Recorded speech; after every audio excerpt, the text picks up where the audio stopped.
everyone, we are back. If you guys can hear me, we are back. I'm on a different screen doing something here, but I'll be right back to you guys. I am Demetria Lit All Day of the Demetria Lit All Day channel, otherwise known as Lit Lane. And you are now entering Trial Watch with Demetria Lit All Day. We're covering the Young Dolph trial, right? We're watching the testimonies, the highlighted testimonies, the really important ones that I didn't forget. And we're giving commentary, and sharing our views as we watch this trial as it takes place. We're a little bit delayed. It's the second day of the trial, and we're up to date as far as this is the second day testimony of one of the lead detectives. A lot of different evidence was put on the record and shown. So this should turn out to be very interesting. Please like this video. Please share. Please comment. Please engage in the chat. If you come through on the replay, do all of those same things. Make sure you like the video and leave me a comment. Let me know you was here. I'm almost finished doing one thing here. So if you would join me at the first half, the first part today, the first live we finished the testimony of self-admitted shooter Cornelius. Found out some real interesting facts. Found out that indeed, even though he didn't get the money in hand because he was quickly apprehended, an unknown source, air quotes, actually paid $50,000, the amount that was actually supposed to be his portion for doing the hit on Young Dolph. Cornelius is one of the co-conspirators. His attorney was paid that $50,000 by an undisclosed, unknown source. Airport, right? So that was really, really interesting to find out. I am attempting to cut my monetization on this video so we can get started. Okay. Now that is done. So I can jump over here on the screen with you guys.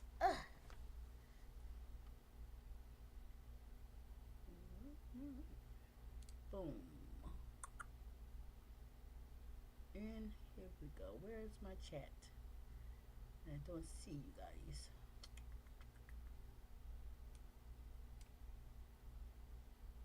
Let's see.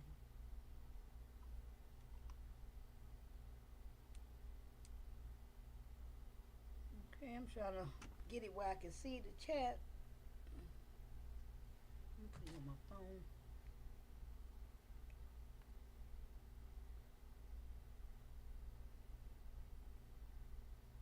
Let's see, I'm wrong.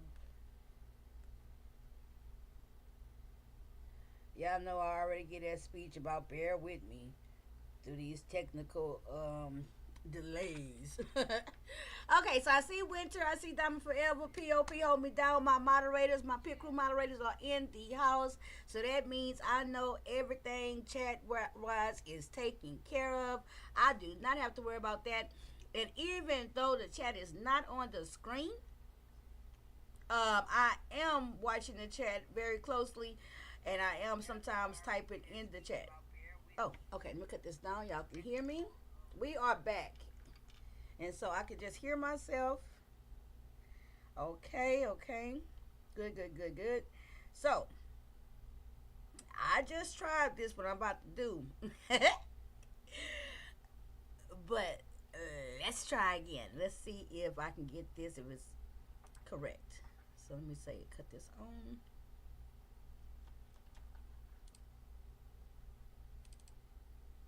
Okay, let me see. I should be able to share my screen, you guys. Which, mind you, I just did this before. This one took me so long making sure I could do this correctly. Let's see. Because we want to get this evidence, This one we finna talk here about the DNA. This one we finna hear about the, see all the pictures and everything.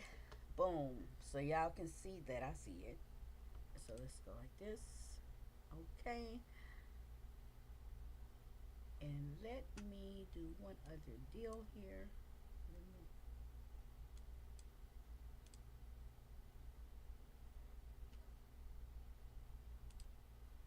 Push play. Okay, so when they start talking here, I'm gonna fast forward it to when they start. Right now, they coming back from their break and everything. Okay, so I can hear it. Can you guys? They not saying nothing yet.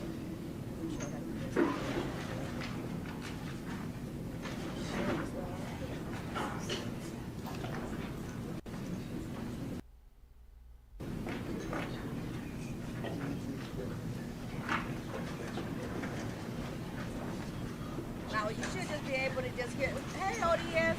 You should just be able to hear like some paper rustling and all that kind of stuff. But let me see. Okay, so they're moving, so it's playing. Thank you, Otis, for sharing.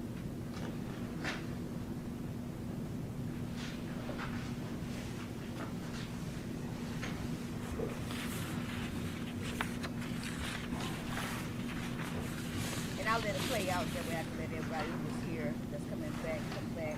Get their notification. It'll be a couple of minutes before we start. Now, mind you, I am aware of this testimony. But I have not heard it. This is actually a live trial watch right with you guys. So that's going to be interesting. Let's get to my laptop. I have to walk the dog.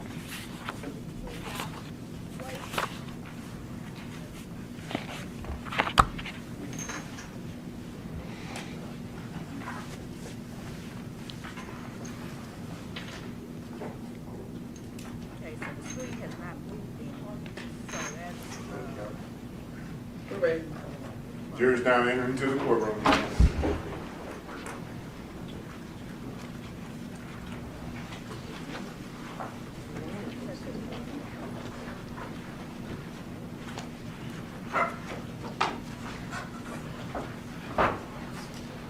The audio is much louder than I am. Okay.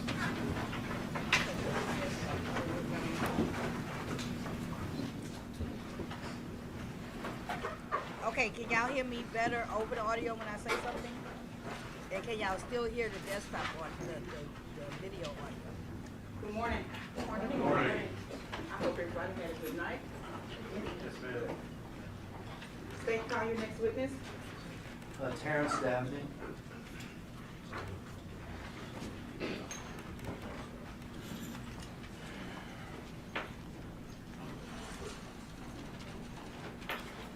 Okay, is this better as Stand far right as here, my sir. microphone Face versus your honor, the raise your audio right from hand. the video?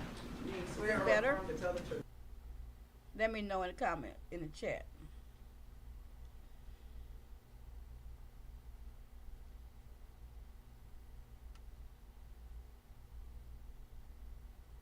Shoot, I gotta stop messing with stuff.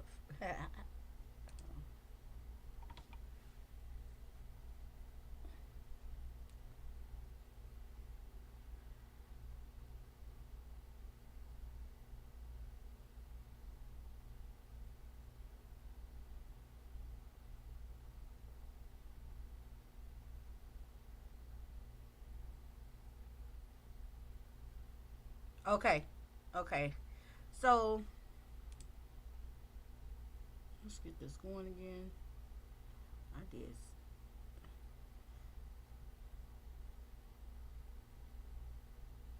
See, I'm gonna try not to mess with this too much because it messes it up. I'm trying not to change too many settings, but that's good to know for me to fix it in the future. Get it a little bit tighter.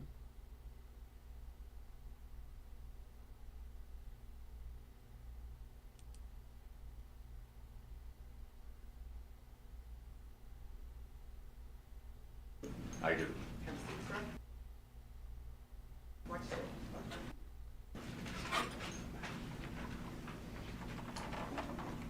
All right, let's get into this testimony. All right, tell us your name first.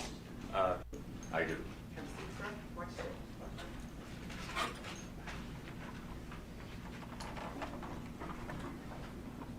All right, tell us your name first.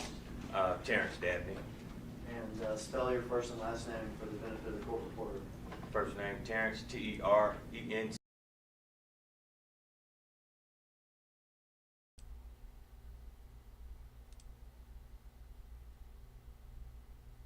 Okay, so apparently every time I try to do something, it make it buffer. So I'ma just have to leave my hands off of stuff and let it play. Okay.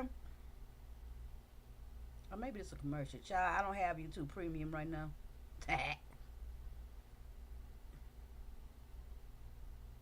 How would you like to collect five-figure checks by helping I foreclosure would love victims to collect recover monies that five-figure are checks. legally Okay. owed to them? I'm talking about Sorry, people who y'all, have I don't lost their have homes YouTube due to Prime. falling behind on their property taxes, We which gotta is get me happening. back. We gotta get some more memberships and all that type of stuff. Oh, no problem, DS. I'm just starting with this Terrence Dabney. software. And, So spell I your first and appreciate last the name feedback. For the benefit of the court reporter. Let me be First quiet. name Terrence, T-E-R-E-N-C-E. Last name Dabney, D-A-B-N-E-Y. Looks like, or I know that you're doing good and bad at the same time. Tut. First, the bad. What happened with your arm? Rotated cuff. He got jokes. Okay. So you probably are going to be up there for a little while. All right. Going to Hey, run through Daniel. some of the various crime scenes with you, some of the various aspects of the investigation. So try to get as comfortable as you can, even with your arm. But I know you're doing good now too. Because So you're this was the retired, first is that right? testimony of That is today, correct. Retired from MPD. this morning, That is correct. in How real long were time. you with MPD? Second day of the Young 26 Gulf trial. So 26 years. I'd say you earned it. In 2021, where were you assigned in MPD? I was assigned to the homicide unit. All right, and what did you do in homicide back in 2021? I was an investigator in the homicide. In homicide here in Memphis, do you get a case and you're the only person that works on the case? No, Do y'all work in teams? we work in teams. And were you one of the case officers on this case? I was. Would you assign and delegate people to do various things in the investigation? I do delegate people. You're actually from Memphis, aren't you? I am. What neighborhoods did you grow up in? I grew up in Claiborne Home, Castaic. And Claiborne Homes is downtown Memphis. Correct. And in the Castelia neighborhood. And we've heard some testimony about the Castelia neighborhood. Did you know Dolph at all? No, sir. Older, is that right? Older, much older. All right. November the 17th of 2021, did you have occasion to be brought in with regard to a homicide call? I was. Specifically to an address on Airways, Makita's Cookies. Correct. Did you know where that was? Yes. What area of town is that? It's in the southeast part of town, Airways and Ketchum area. If I tell you that the call went out at 12:24 p.m. in the afternoon, about what time would you have arrived at the scene? Possibly around 1 by the time you get the call and travel to the scene. By the time you get to the scene, are there uniform patrol that's already there? It is. Are there medical personnel and things like that Yes. already there? Yes. When you get there, what are your duties? My duty is to gather fact information from the reporting officers, delegate, like I said, delegate other investigators to do, canvass the area for video and just handle, process the scene. When you arrived on the scene, were there people around in the street and everything?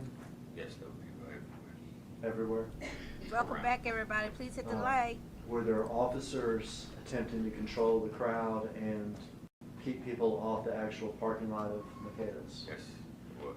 And was that being done? Yes, it was. Were there a lot of bystanders and everything looking on and everything else? It was. Does this seem almost like any other that you had been to in your 26 years? That scene was, it's a lot of people out there. You get there. You're going to have to speak So up. your job Okay. is to try to figure out Welcome what back, evidence Room Circle. exists and delegate. Yes. Is that right? Correct. You mentioned one thing, video. Is that right? Video. Are y'all interested in collecting any video that may be around there? Any video that would help in the investigation. And in fact, did y'all collect video from the cookie store itself? We did. And did it show the outside of the Day business? 2, lead detective on the And did it stand. show the inside of the business? State's As well as witness. the inside. Were y'all also interested sort of crime scene stuff? Yes.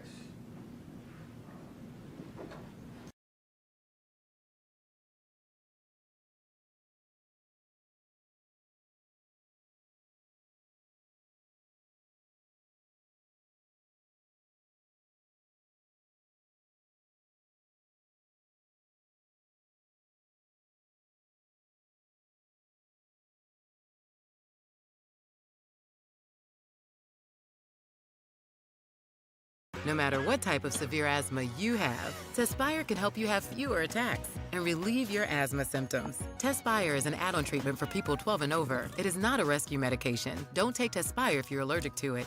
Allergic reactions may occur and can be serious. Rash or eye allergy can happen. Don't stop your asthma treatments unless your doctor tells you to. Tell your doctor if you have a parasitic infection or your asthma worsens. Sore throat, joint, and back pain may occur.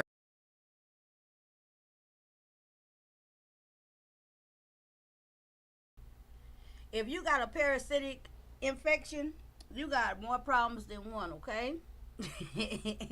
Sorry about that, you guys. I had walked off, and that's why I let the commercial play. But we back.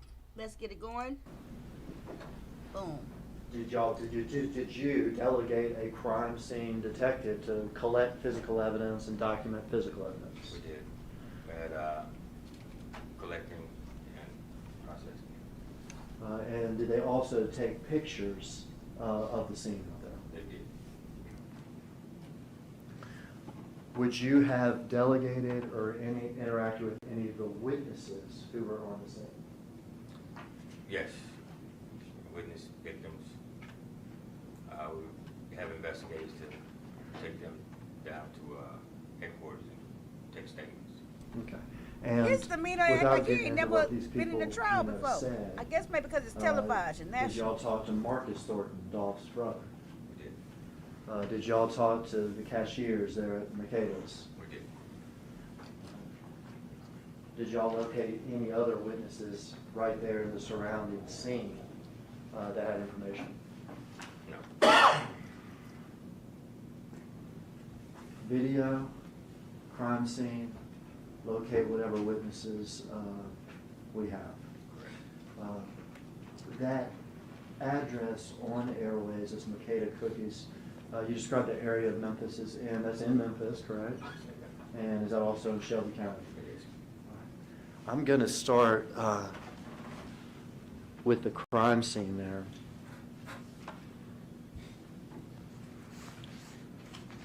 I'm going to pass you a series of... So we're going to start seeing all the evidence they compiled. One thing that's weird about this particular court in Memphis, it's not in Memphis, it's right outside of Memphis. 10 photographs. No, it's in Memphis, but it got a This, jury from outside of Memphis. You just look at them, tell me what's pictured in each one. But what's so face to strange is face when they down do they on that table next to you. pictures and stuff, it's a weird process This they photo use is to a publicize. front picture of Makeda's cookie shop. Officers there processing the same broken glass. They have victims' car. Very good. Place that. Corvette, camouflage color. Okay, you can place that face down. We're going to review these with the jury afterwards, so I'll ask you questions about them afterwards. Yeah, so what I'm going to do is This one I'm going is to the fast forward photo of because the address, we get to 2370 do that. That's why I'm of waiting Makeda's until a little bit cookie shop after they with, testify. I mean, defects yeah, to the glass, to come back and show it. That way we have the luxury of fast forward.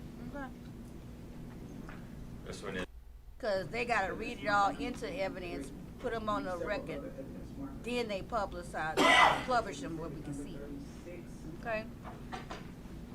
So, The next picture is exhibit you number see, the 3. judge, after they do all that, where they at, then the judge got to say it all. It's like such a long process they do in comparison to a lot of courts I've seen do this process. But whatever, different places, different rules. Let's get started with this evidence. Wait for this to show us on the screen. I'm gonna be show quiet. this to the jury and ask you some questions as we go, okay? Yes, sir. You need a pointer? Supposedly, this one right here works. So we'll see.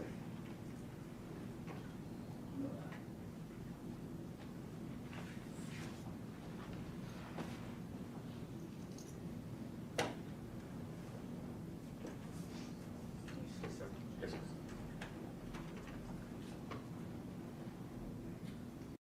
Being able to have something to always protect myself with this Byrna allows me to have that peace of mind no matter come where in the we're. member so I can get YouTube Premium again, okay? All right.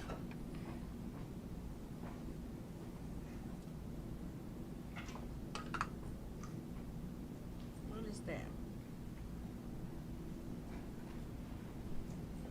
Oh, that's the cookie shop.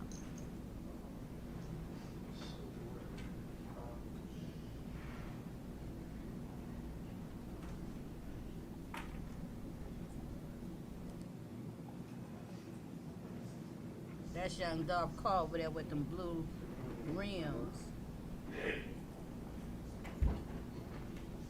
This picture's so blurry on the overhead.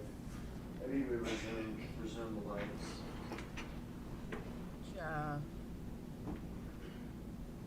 We're gonna have to go sort of old school All right. on this one. Could I have the witness step down, John? You may.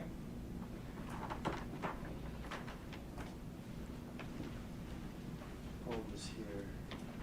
We'll start standing here, and I'm gonna ask you some questions about it, and then you can walk down and display it to everybody. After you testify. Oh my maybe God, we'll that's pass really it as old a school. statement to the jury, okay? And we ain't gonna be able to see it because they're not going gonna show the jury. Of course, no, of course they're not gonna show the jury. Tell me what we're looking at in this photograph here. This is the front of Makita's Cookie Shop here. You see the name there. You see officers getting down processing the scene. And that's Yeah, that's why they moved the camera off of them because they can't show the jury. Okay. And if I'm interested in this area here in front of the store, in front of this glass window. So I Those were believe this bullet cases. detective is now retired. Glass, He's broken retired glass. since Okay. 2021. And in particular, what kind of shell casings are found outside that window where we see the officers bending down? On the outside, we had 40 caliber shell casings, and we also had 7.62. Okay, and let me ask you about that. Is that two entirely different calibers? Yes, Two entirely different sizes? yes. Is 40 caliber characteristic of a handgun? Characteristics of a handgun, it is. And then is a 7.62, is that characteristic of something else? Of So we're gonna be able assault to rifle. see more of the evidence right now for the, And because did of you the watch technical the problems video, they having. obtained from mechanics? They got I him did. actually Is it hand clear showing that them. one suspect is firing at what you would call an assault rifle? It is. And is it clear that the other one's firing what you characterize as a handgun? That's a handgun, yes. Mr. Hagerman, Yes, ma'am. it never fails that something goes wrong with our tech. Is that your tech person that just came in? She is. Can you We'll see see if how she we can do help here. you? I would prefer that we just, Yes. let's see. So we can all see what's going on. 'Cause Right, we wanna see. I was gonna have to get over there, and Mr. Evans was gonna have to get over there, so. So let's see if I can fast forward this portion and get to when they actually can see some stuff here. Let the tech fix their stuff. Let's fast forward it. All right, so they done got it together. Let me put it to that part. One moment.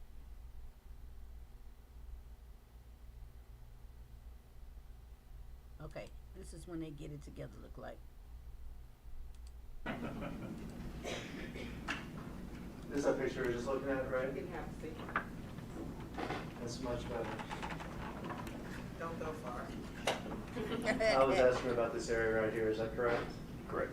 And you said that we found two types of casings in that area? Two different types. We had 40 caliber casings, and we also had 7.62. Okay, and 40 caliber is a handgun casing, 7.62 is that assault rifle casing? It is.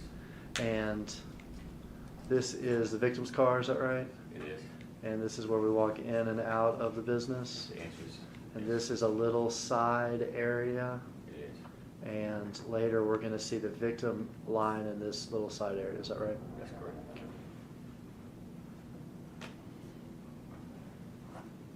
So trigger warning for these pictures.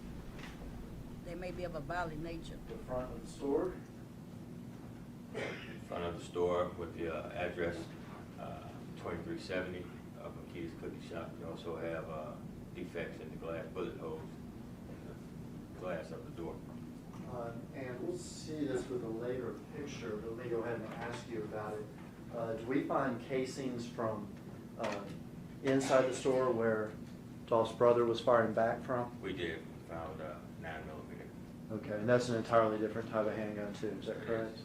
So we have 9mm casings inside the store. Inside. We have 40 caliber casings outside the store, and we have 7.62 casings outside the store. And on a later picture, I'll ask you about one more set of them. Yes.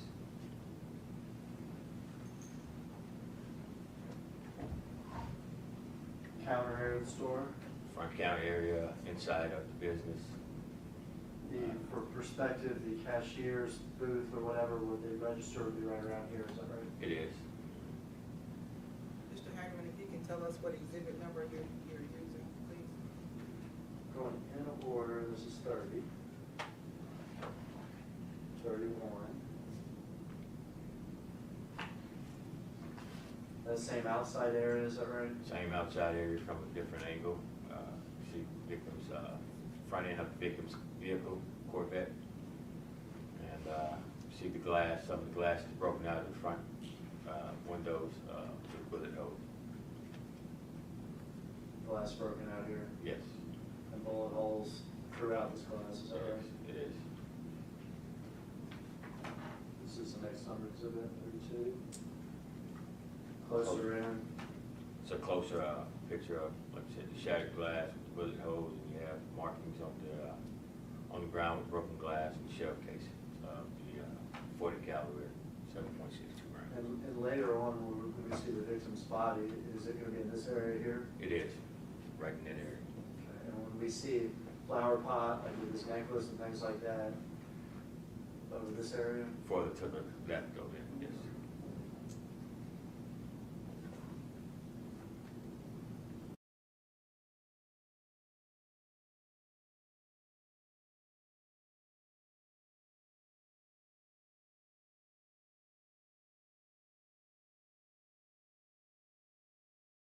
Three things that showed me just how much I needed Pro Age makeup. 1, harsh mascara.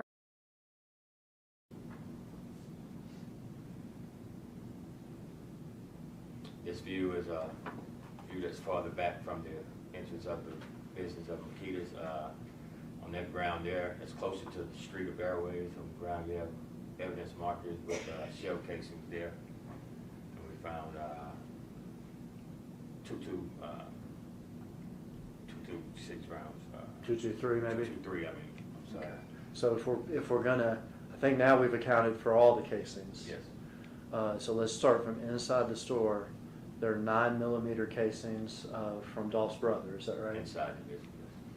There are semi-automatic 7.62 casings from one of the shooters. Correct. There's 40 caliber casings from another of the shooters. Correct.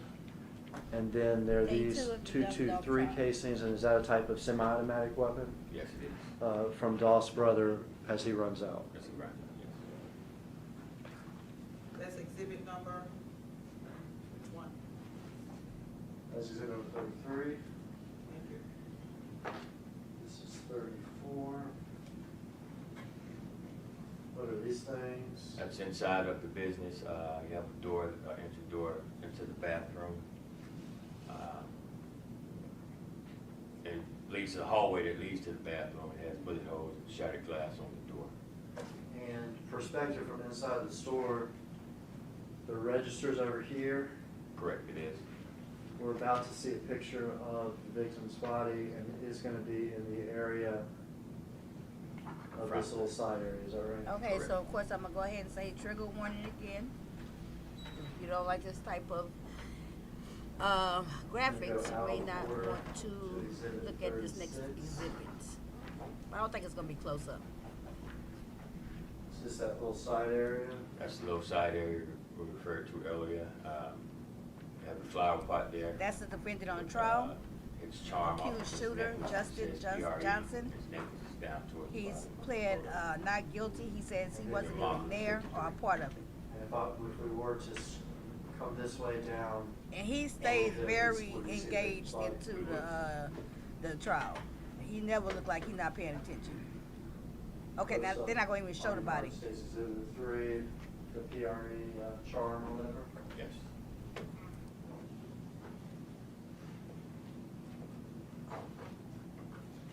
I'm going to do this one a little different. Families in the courtroom. Officer Dabney, if I may publish this to the jury, just myself, Your Honor. This is a graphic photo. Okay, so they're not going to show the Correct. pictures. This is a picture of the victim laying there in that Which is area good. that you just described. For me too, for you Um, too. Thank you guys for It's still joining as me, close. coming back. But there's For this evidence trial of watch. medical intervention. I understand it's the lead but detective. He's, That was over. they're going through the evidence Obviously, and the by time pictures right picture, now. but when you were there, he was Some of them we deceased. can see, some of them we can't, depending on the nature of the pictures. Exhibit number, This is exhibit number 35.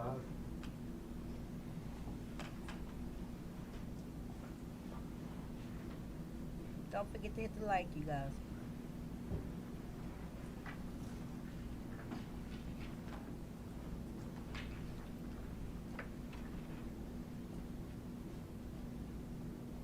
Yes, it was actually four others that was charged. No, three others. They got this guy here, Justin Johnson. They have Cornelius. I can't remember his last name right now, right off the top of my head. He hasn't went to trial yet. They got the middleman. Y'all obtained They call Quet. the videos He from haven't out been there? to trial We yet. did. And there's one other guy. And were you he able already to did a view plea deal. those that day? We did. Let me show you a still shot from the video, ask you if you recognize it. Yeah, he been taking notes, Justin. He been he stayed engaged with his trial. Okay, he not acting like he not interested or he going to sleep or he bored. This is a still shot from the video of outside the front entrance of Makita's cookie shop, which shows victim's Corvette. It also shows a white Mercedes that's pulled in behind the victim's Corvette.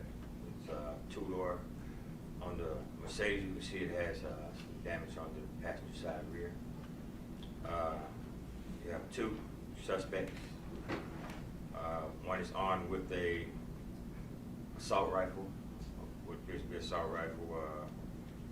He's wearing a mask over his face, no cotton mask, like wearing a blue hoodie, And welcome to the live kingdom, sweats, sir. gray sweats, and some shoes. And the other suspect, he's wearing a So the first guy on this picture black here, Justin Johnson, baseball cap. that's who's on trial right now. with That's that who's Bass Pro on it. live trial we are Also has watching his right face now. covered.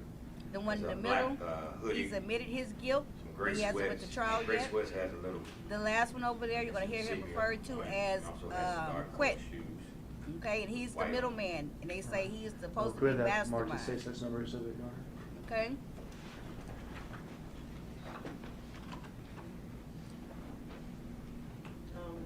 the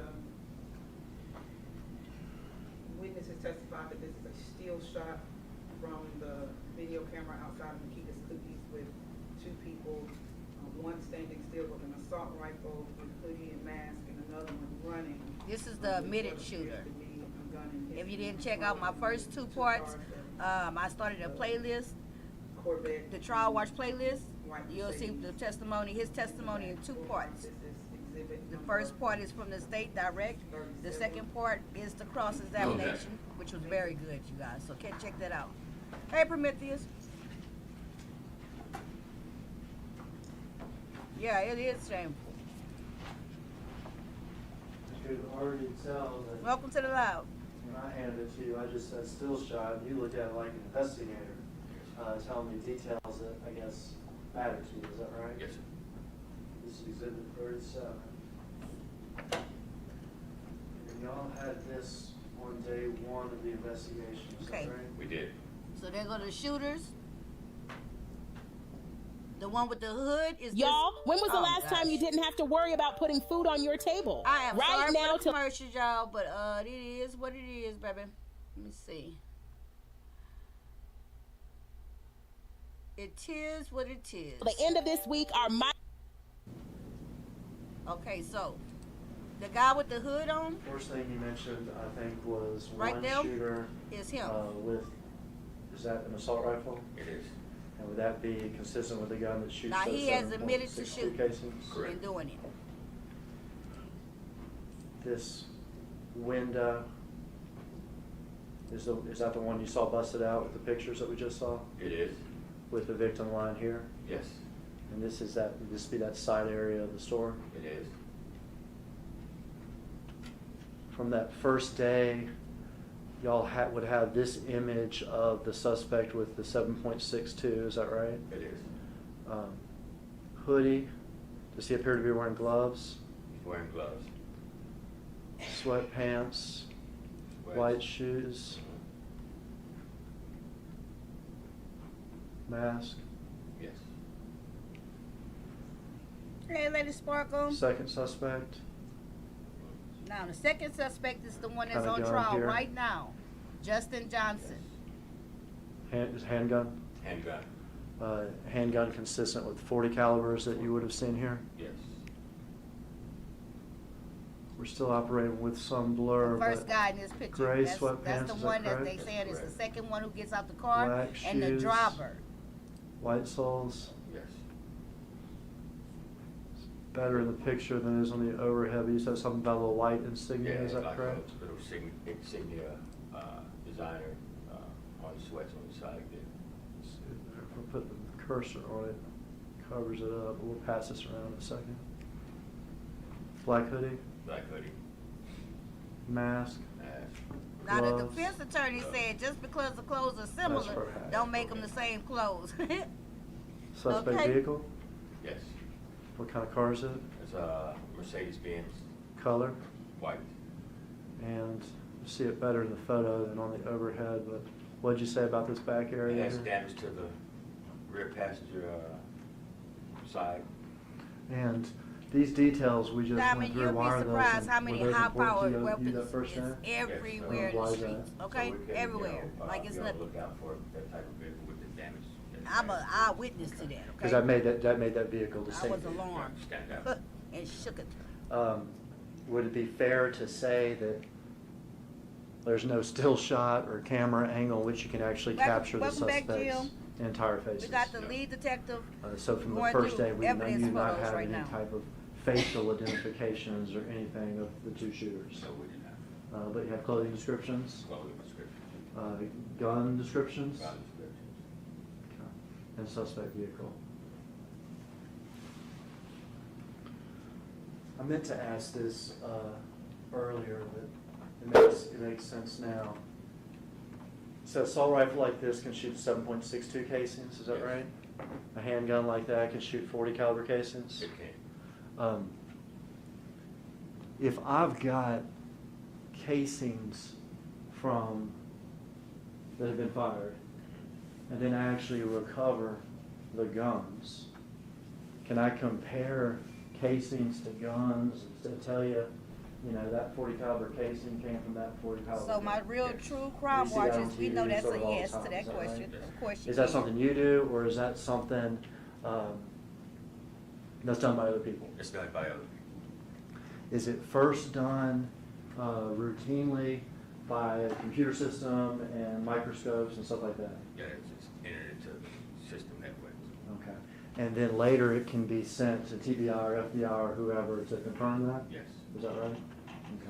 Okay. In this case, did y'all ever recover handguns? Did you ever recover the murder weapons in this case? No, we did not recover any. Oh, I So didn't know that. you never had Okay. any guns recovered that matched I don't these have shell my check casings? That match those shell casings. Oh, I didn't see your question. I see, So I see your question now, Prometheus. Prometheus says, did they say who Dolph was on the phone with at the time of the shooting? No, not at this point in time. No, not yet. Nuns got a flat in front of a frost bank.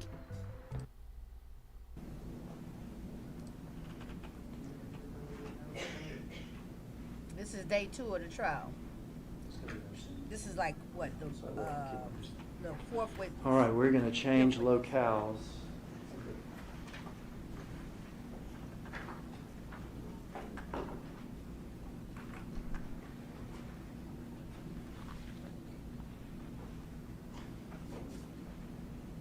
And for you guys joining and hadn't been here previously, you know, this is the trial of young Dolph.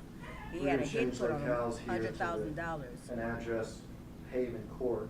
From a rival used to be the record two-lane label, apartments. local record Okay. label. How was label. it that y'all became interested CMG. In that location? We're on the lookout for white. Allegedly, the person who put the hit out on young Dolph and held At the some money for the point hit.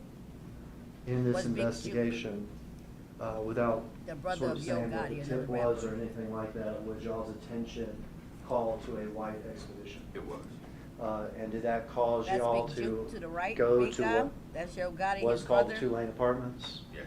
They belong to and a what did y'all rival do when y'all got rap the two-lane label apartments? who supposedly, We, allegedly we, put the hit out on young Dolph, Watch video. which ended in him Did y'all kissed the take video minds. from the two-lane apartments? Two-lane apartments, yes. Okay, and that's the address on Haven Court? Haven Court, yes. Okay. I think we do need to play the Haven Court video. We're gonna get that video ready to play for you, Detective Dabney. At the Haven Court Apartments, were y'all interested in a particular woman that lived there? Okay, so the Havenport Apartments is where they went. The shooters. That's where they drove in the getaway car to Justin, the defendant, his cousin apartment. Okay, and so we finna see that camera footage. But that's where they went immediately after the shooting. And I must say this, a sidebar: the state attorney is so lackluster, right? You can barely hear him. He doesn't project. He really.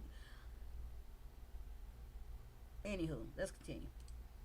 Yes, And was that Kiana Hopper? it was. And No, that way you should. is she related to anybody involved in this case? Yes. Let me show the picture. Discovered that she was related to. Okay, so the picture I showed here for you guys, let me go ahead and show it again. Okay, so this picture is to the left there, the shorter guy. That's Yo Gotti. Okay, the one who dates what's her name? Dang, I've been having brain fart sometime.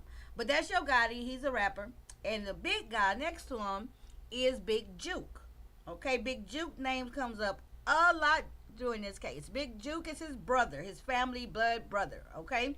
But he's also supposed to be was supposed to be the second in charge over there at the rival record label, CMG. Now, everyone's alleging, okay, all the parties are alleging that Big Juke is the one who held the money and actually put the hit out on Young Dolph and his affiliates. Now, consequently, after the Young Dolph assassination, hit, murder, okay, a few months later, Big Juke, the guy who's supposed to hold the money, the guy who literally allegedly put the hit on him, he was shot and unalived. So he's no longer living, and that's Yo Gotti's brother, okay? So that's who that is right there. When you hear the name Big Juke, that's who this is who they're talking about, okay? And they all from Memphis, they all local, and they all been having beef, okay? So let me go ahead and take this down and push play. Was it discovered that she was Justin Johnson's cousin? Yes. All right, got the video ready now. Okay, so we're finna watch the video of them going to the house after they did the shooting. Haven Court Apartments, 1 p.m., 37 minutes after the murder.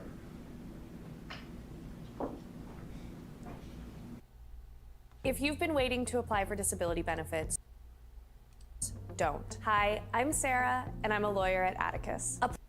Let me go ahead and pay for YouTube Premium. For the record, this is Exhibit I'ma go ahead and pay 5 for it that's right now. held open for all It's the too many videos. Right? commercials. Let me push mute my microphone.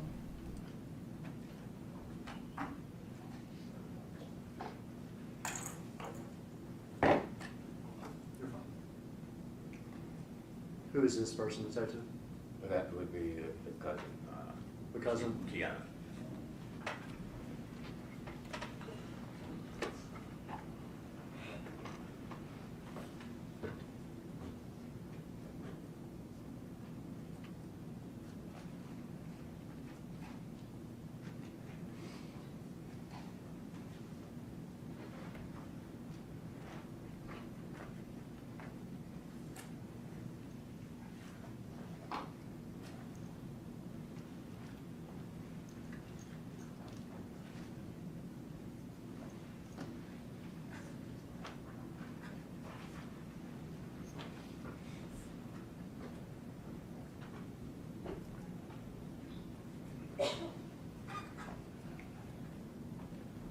What kind of car is that right there? And that's the white Ford Expedition.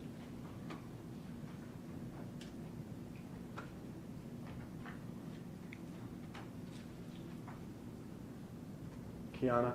Kiana approaching the Expedition.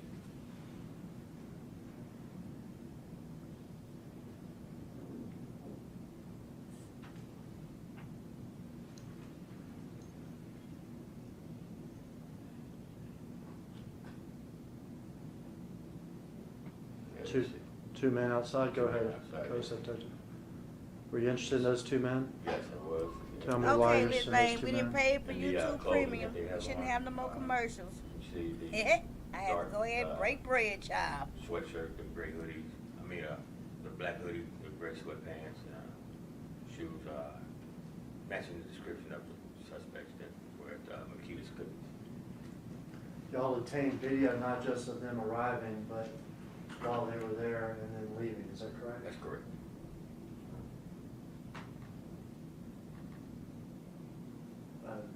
Before they leave, that'll be this. They arrived 37 minutes after the murder. This is 54 minutes after the murder. It is. The expedition's still there, is that correct? That's correct. Suspects are still inside. Still inside. This Dodge Charger has just arrived. Dodge Charger arrives and you see one of the suspects come out and walk to the Charger.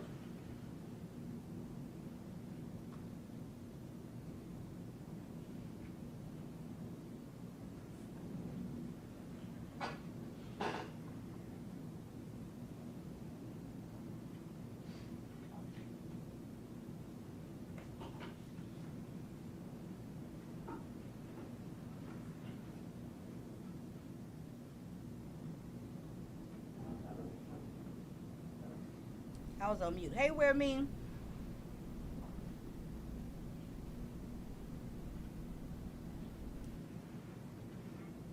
So basically, they had cameras everywhere, okay? Period.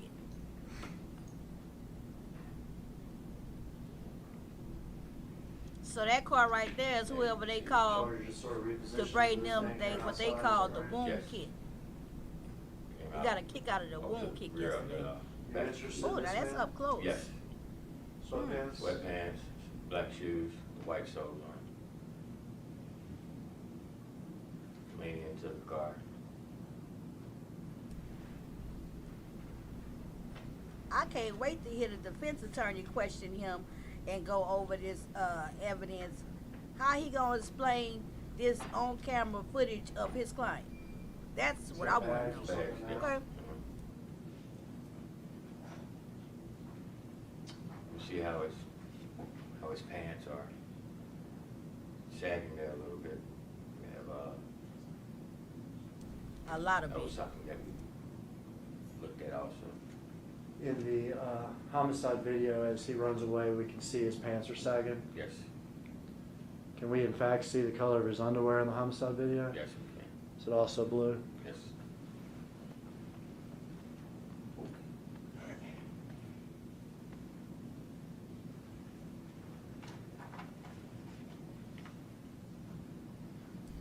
crazy. They underwear show so much these days. Some of these guys, they can literally use it as crime scene evidence. Now, I just paid $14. Hold on one second. I just paid $14.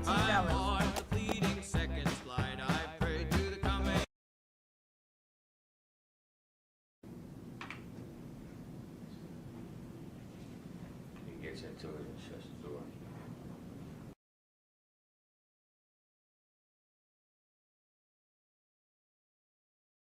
I just paid for YouTube Premium, so give me one moment. I'm refreshing my browser. That way we won't get any more commercial interruptions. Because I know I just came off that $13.99, okay, for YouTube Premium.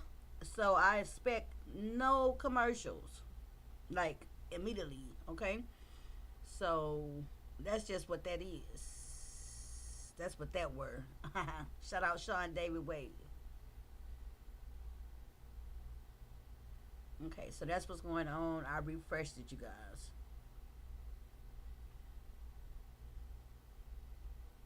I'm pretty sure. Okay, boom. But that's way further. It was at 11. We was at let me find the mark. We was at, I just said it. Y'all remember what I said? We was at 1 hour and 3 minutes, I think. That was almost the end.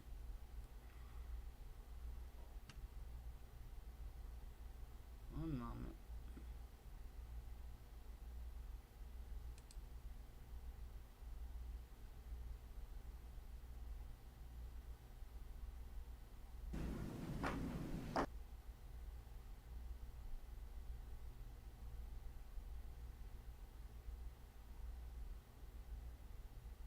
That's the defendant, Justin Johnson.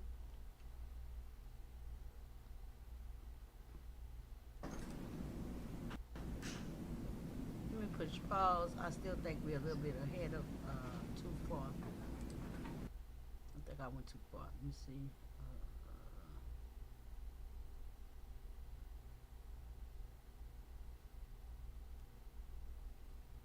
Yeah, I went too far. So he was leaning inside the car and they were just identifying his drawers.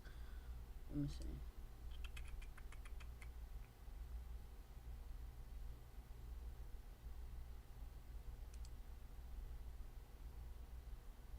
If you was here on the first part, you know I started talking about a speech I gave my sons yesterday. I also gave them a speech about their drawers showing. Okay?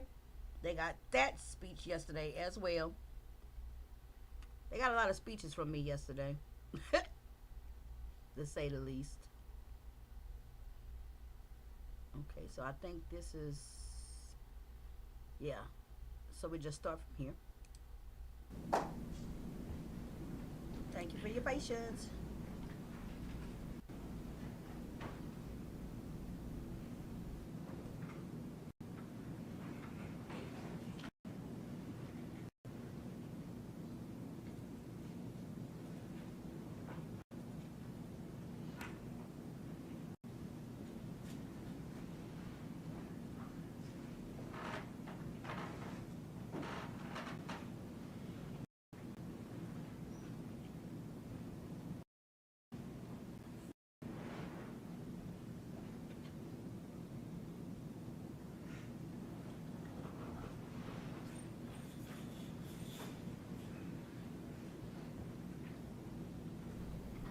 And so what he's doing, if you didn't see it yesterday, he's leaning in the car. He's actually getting the package. See those bags? Come to find out from the testimony yesterday, that's bags of, like, from Walgreens. They went and got them some, they call it a wound kit, but somebody went to Walmart. Yeah, it looks like a yellow hoodie. And bought gauze and antibiotics and everything. Is this apartment building here the one that Kiana Hopper lives in? Yes, it is.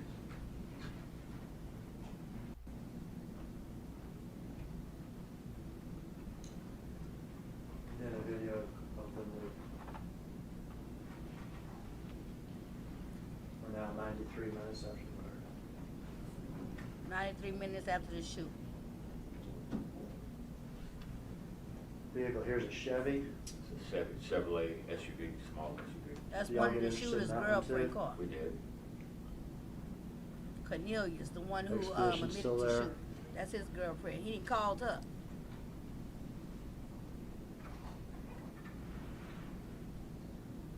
That's his girlfriend just pulled up. He had a yellow article of clothing when he left that Charger. Yes. It's what the one that appeared that he got out of the Charger.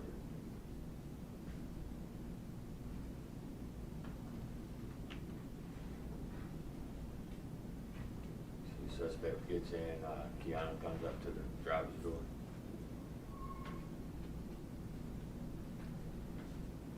Let me push pause. So, let me say this for you guys who just joining. You're seeing a white Explorer right now, right? But, if you noticed, this is different from that white Mercedes-Benz. Okay? They did the actual shooting. They drove a Mercedes-Benz. Then after they fled the scene, they switched into this white, I think it's an Excursion, Explorer, whatever. They switched into this vehicle, okay? So that's why, if it looks like a different vehicle, it is. They switch cars. No, they didn't go to the hospital. They just called themselves cleaning up themselves with their wound kit in air quotes. And neither one of them went to the hospital. They say that the defendant, Justin Johnson, who's on trial now, according to his co-defendant, he was supposed to got a graze in the back. The bullet grazed him in his back. And as far as Cornelius, who just finished testifying, the admitted shooter, he got shot, grazed in the leg, and shot through on his upper shoulder. And at this point in time, nobody's gone to the hospital or none of that when they drove up here. When we saw him leaning in the car and get out with those bags, that was like peroxide, alcohol, gauze, bandages that somebody bought him, okay? Let's continue.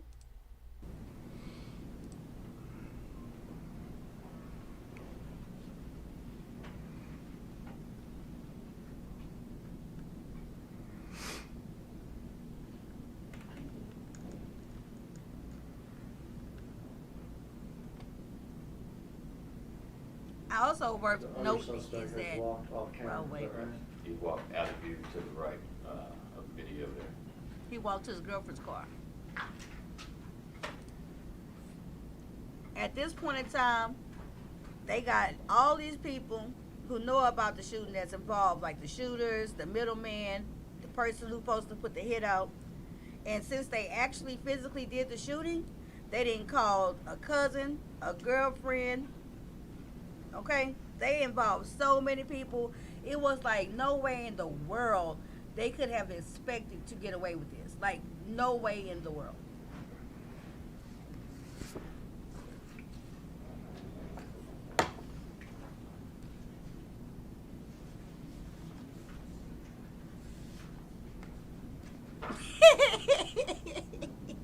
Chevy's back. Correct. The white car is a Chevy. Now that's a Chevy pulling up. They said that's the Cornelius. That's his girlfriend. Suspect returns to the apartment complex. He did. Thank you for subscribing, Horace Miguel.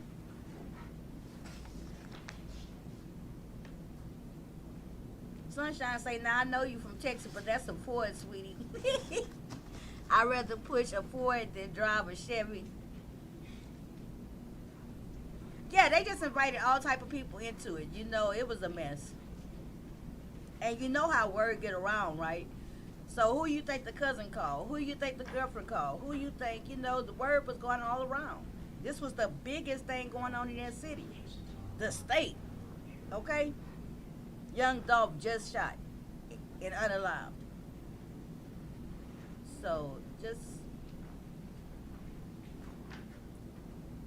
You know, Sunshine, yesterday we was calling the Draco a third. We thought that was a third person. It was the gun. Yeah, a nickname for the gun. My age shows, right? Of course, I'm just talking right now because they're not talking about nothing. They're not saying nothing.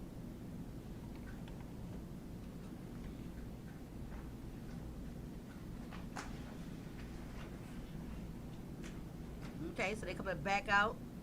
That's supposed to be the defendant there in the yellow shirt. That's Justin. Now, it's no way in the world he cannot, you know, he can say that's not his cousin. He did. The Chevy track still there. It's still there. Oh, George, I just see, Horace, I just see that you had subscribed. Uh-oh, gotta do something real quick. Look on mute.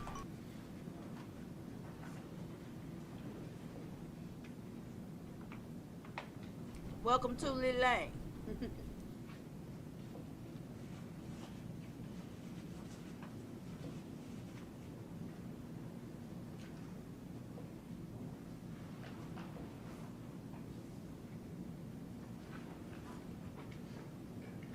He's leaving and the Chevrolet's leaving.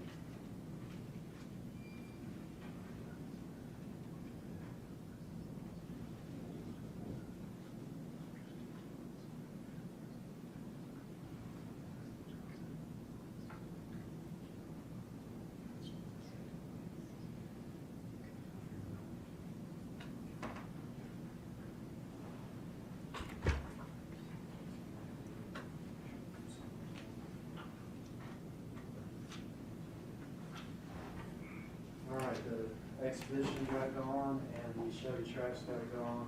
Yes. One suspect in each, is that right? Yes.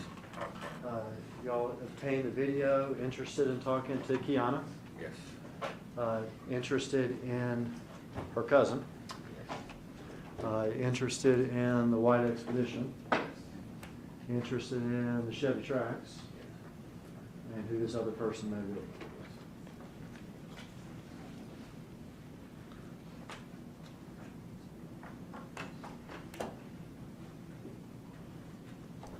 Okay, I'm back. I had to walk off.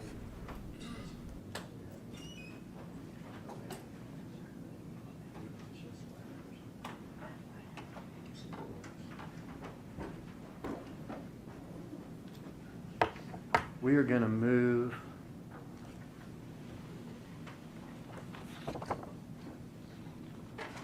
there's one thing I said I was going to do that I didn't do before. The still shot from the actual shooting from 37. We talked about how it was blurry up there. The state attorney and there were things you really were testifying grates my about. I nerves, couldn't right? Get the point Like, in the right place. And, oh my God, and he's one so of those unimpressive. Was, in fact, you said there was a little insignia or something on the left thigh area of the sweatpants of the shooter who has the Bass Pro hat on. Yes. Is that right? Correct. If I could pass this around to the jury, Your Honor. Well, that's why would Sunshine say I can't understand why he would involve his girlfriend. Well, shoot, the other guy involved his family. You know, they wasn't prepared.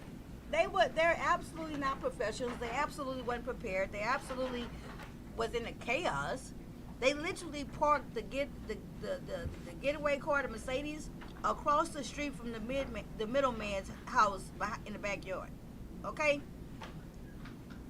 Cornelius, the one who admitted to shooting, he literally left his cell phone in the getaway car glove compartment. Okay? Hi, Justin.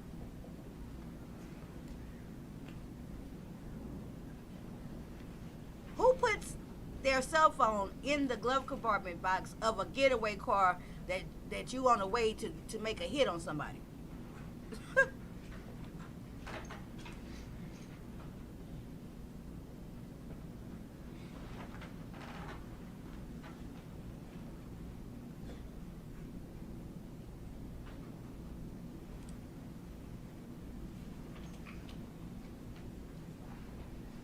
Not prepared. Not prepared at all.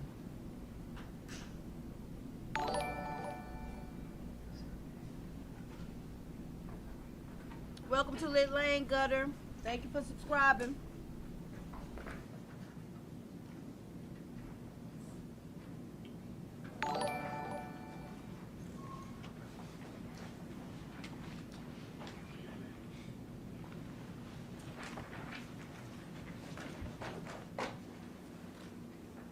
With regard to the videos that we just watched from the two-lane apartments, did investigators make a timeline with still shots from the various things in that video? We did. Let me pass you this. You could just verify this is in fact that timeline from the Haven Court, what we also call the two-lane apartments. This is that photo of the timeline, first arriving with the white SUV. Yeah, if you just flip through it quick, does it appear to go from the start to the end? It does. Okay.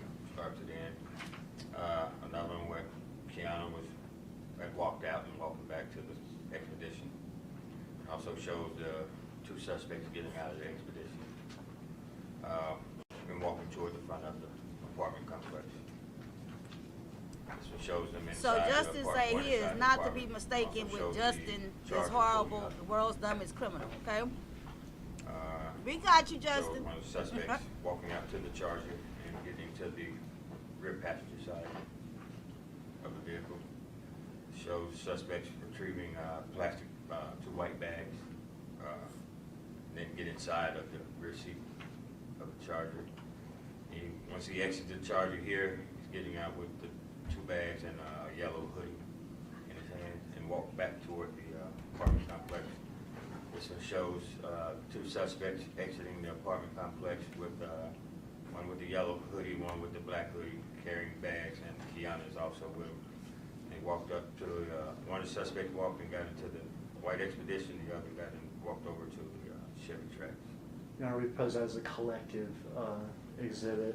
You can paper clip it or something. It's in order, so you could, could keep it like that.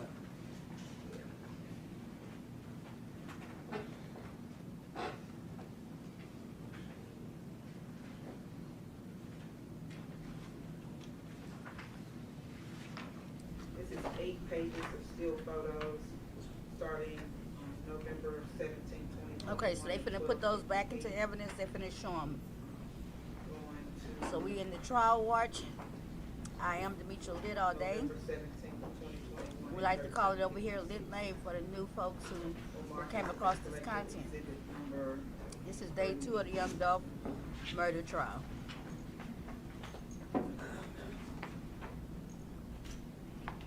On the stand now. All right, is the we're interested in detective. Kiana's cousin, we're interested in the White Expedition, we're interested in the Chevy Trax. But is there other stuff going on in the investigation too? Yes, Does a tip come in with regard to a white Mercedes? it did. And does it call your attention to a particular place? Yes, it A did. small street in Orange Mound? Yes. Bradley Street, is that Right. Y'all correct? got too much going on in Memphis, honey. 1174 Bradley Street. What is at that location? It's an abandoned home, and when we get there, we observed a white Mercedes parked in the rear. Okay, so this is across the Had street damage to the from the middleman's house. passenger side. Mine. We're gonna see the pictures in a moment. And to put this in a chronology, would this have occurred on November the 20th, 3 days after the homicide? Correct. And it would be fair, would it be fair to say that 3 days after the homicide, behind that abandoned house on Bradley, y'all found the murder? We did.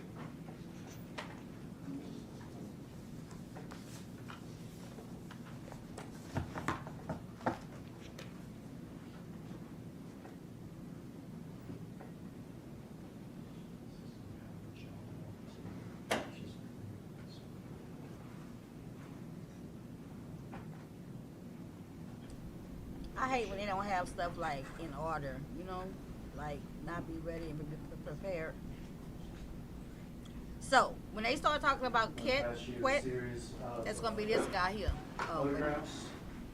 Couple of them, as you turn them over, They're finna start talking couple of about them him. have been introduced already into evidence. Because So where they just parked the read that getaway number. car, the white Otherwise, Benz, just put a was face- then put 'em across all the face street down on the table. from Quit, the middleman's house. Not the smartest idea. This is the abandoned house on Bradley Street. What neighborhood is that? It's in Orange Mound, neighborhood in Orange Mound. Did you become aware that there's a house across the street in which Mr. Hernandez Govan lived? Correct. Thank you, Horace. I don't scare easy. Eventually, does Mr. Govan also become a suspect in this conspiracy to commit murder? He did. You can place it down.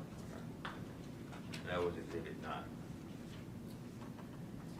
This photo here shows a closer picture of the vehicle in the rear of the yard parked between brush, trees. So this vehicle is not parked in the driveway, is it? No, it isn't. This is a close-up picture of the Mercedes showing the passenger side with the damage, which appears that the vehicle may have been sideswiped or something. It's a two-door white Mercedes. The damage that you can see in the homicide video? Yes, that's consistent with it. That's Exhibit 10. This photo shows the rear of the Mercedes-Benz, which has an Illinois tag. Do I need to read the tag and everything? Mm-hmm. You place it down. You know, I'm just noticing that the white, they This is a said photo that of the driver's side of the white the Mercedes-Benz. white Mercedes has an Illinois tag, so that's another brilliant moment, right? And this is a photo of Get a stolen car, use it taken in from the outside of the shooting Mercedes-Benz with on the out-of-state passenger side, tags. shows the inside Another of the rear brilliant seat choice. With a Mississippi DeSoto County tag on the rear seat. It has like another license plate on the inside of it. Yes. Maybe even a couple, we'll see. Yes. This is a photo of the passenger side of the white Mercedes-Benz, which is being processed in crime scene tunnel. Okay, so did y'all take that car from the scene to the crime scene tunnel? We did. And it also shows the damage to the rear passenger side, which is consistent with the suspect vehicle in the video at Keys. And this is a rear shot of the white Mercedes, the trunk area after being processed. So we're gonna get to see Another, the pictures in a moment. Photo of the Mississippi tag, close-up picture that was in the rear seat of the white Mercedes-Benz. And these are photos of two Illinois tags, license plates that were located inside of the white Mercedes-Benz. Two more license plates Two inside more the license car. plates, yes, Illinois. Another close-up photo of the Mississippi license plate, DeSoto County. And this is for a photo of, close-up photo of the white Mercedes being processed by crime scene. This is the driver's side door of the white Mercedes being after being processed. Has the letter A written on it. The letters that we're going to see written on it, like A, B, and C, is that something else crime scene people do? That is. Exactly, Diamond. They weren't prepared. This is You the know, when they photo left of out the that driver's morning, side you know, rear right now they're just putting the side pictures panel, into evidence, so I'm gonna just keep on talking. indicated by the But letter when B, they drove written off in that yellow, that after being afternoon, processed. they had no This is the passenger side door. They had no and, clue they was gonna after being actually catch the processed dog. with the letter D Right? written on it. they had stated, the guy stated that they were And this just is going to go another try to close-up get a picture hit of the white on one of Mercedes Adolph being affiliates. processed with the letter It E. just so happened to let him tell the story, right, during his testimony, Cornelius, This is the a photo of the that they saw Mercedes though, being on going the to the passenger cookie shop. after being processed. They didn't even know who, all they knew is that they wanted to go make some money and get one of them when they left the house that day.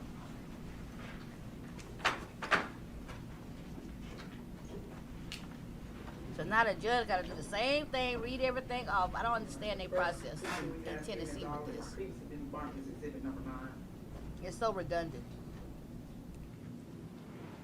The next picture. Amateur, professional? Picture of the rear I'll of take the amateur Mercedes part. Benz parked in a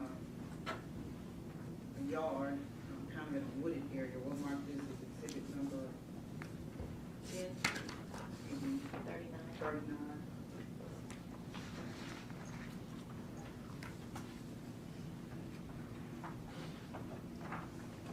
And when they showed a picture of this house they parked the Mercedes behind, the house is so tiny. It's like, golly, the car probably almost bigger than the house. The next photo we have here is the rear of, close-up of the Mercedes with the Illinois tag. We'll mark this as exhibit number 40.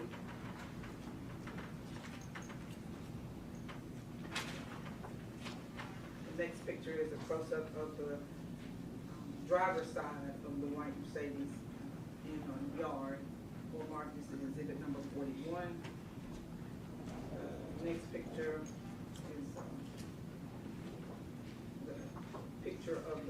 inside, taken from the outside of the white Mercedes, a picture of the Mississippi DeSoto County tags in the back seat.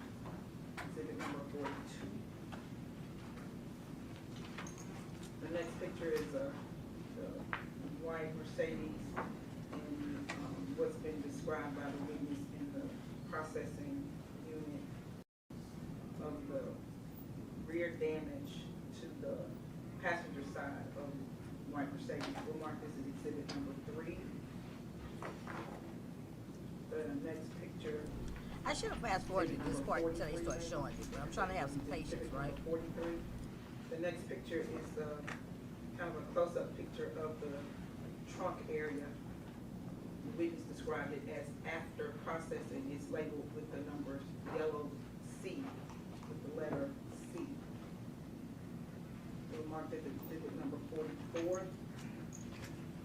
The next exhibit is the picture of the Mississippi DeSoto tag. It's kind of close up.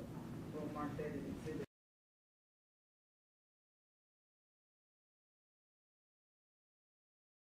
number 45. The next exhibit is close up of 2 Illinois tags.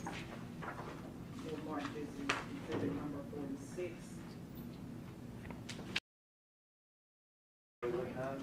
Looking at the front of the house, also on the left side there, you can see back in the wooded area. Okay, my tree patience line. wore out, That's so where now you we can actually see the park pictures. I fast forwarded like 1 minute.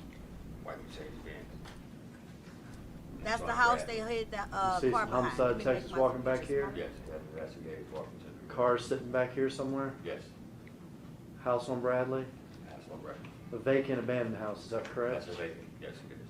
We go across the street, I got Hernandez Govan's house. Correct. Is that correct? Directly across. I know that y'all are big on video. I've seen y'all, pull it from Michaelis, and I've seen you pull it from Tulane. Did y'all canvass this area, this neighborhood, for any possible video? We had investigators who came to the area for video, and none was found. No video on Bradley Street? No video located. Wasn't no camera rings in the hood. 39. Again, you can see a couple of investigators, and you can see the rear of the white Mercedes-Benz parked in the tree, in the bush back there. 40, we're walking up on it. Closer image of the white Mercedes with the Illinois tag, 41, driver's side. driver's side.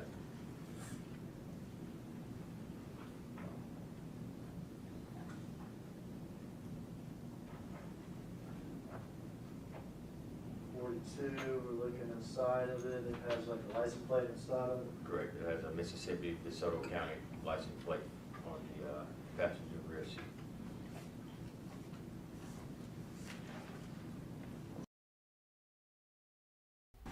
It's like they couldn't have picked any more obvious of a car, right?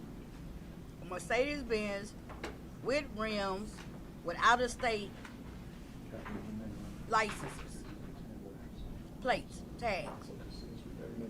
How obvious can you get, right? Exhibit 10.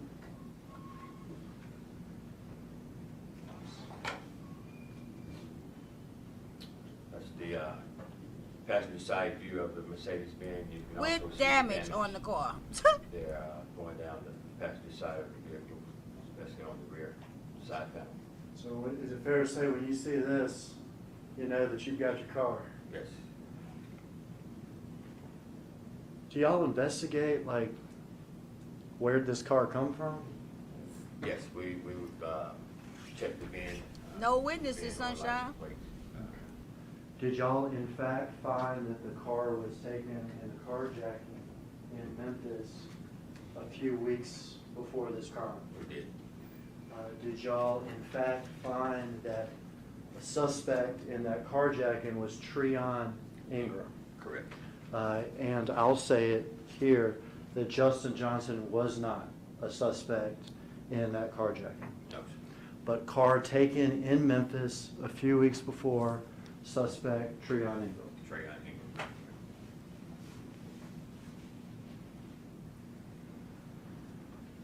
So this car had already been hot and stolen and on the radar detector for weeks, a couple of weeks. Crazy. Car makes it to the tunnel. Correct, that's the tunnel. I call it tunnel. That's where y'all process cars, is that right? Correct. It's a crime scene investigative. That is 53, 43. In the tunnel, now we can see that damage real good. Yes. Damage to the passenger side, rear side panel.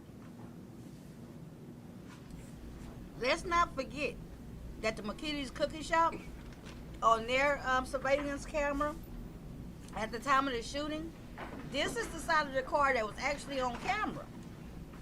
So they literally drove up to the crime scene with all this recognizable, all this standout damage on this car.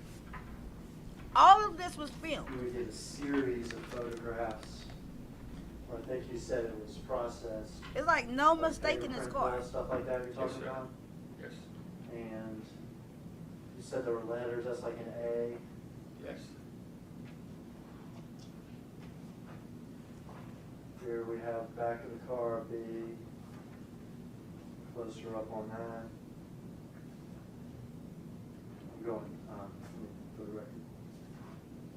48. Exactly. No locator on the 44, Benz. C, It looked like a little bit of an older model Benz, huh? 52, E.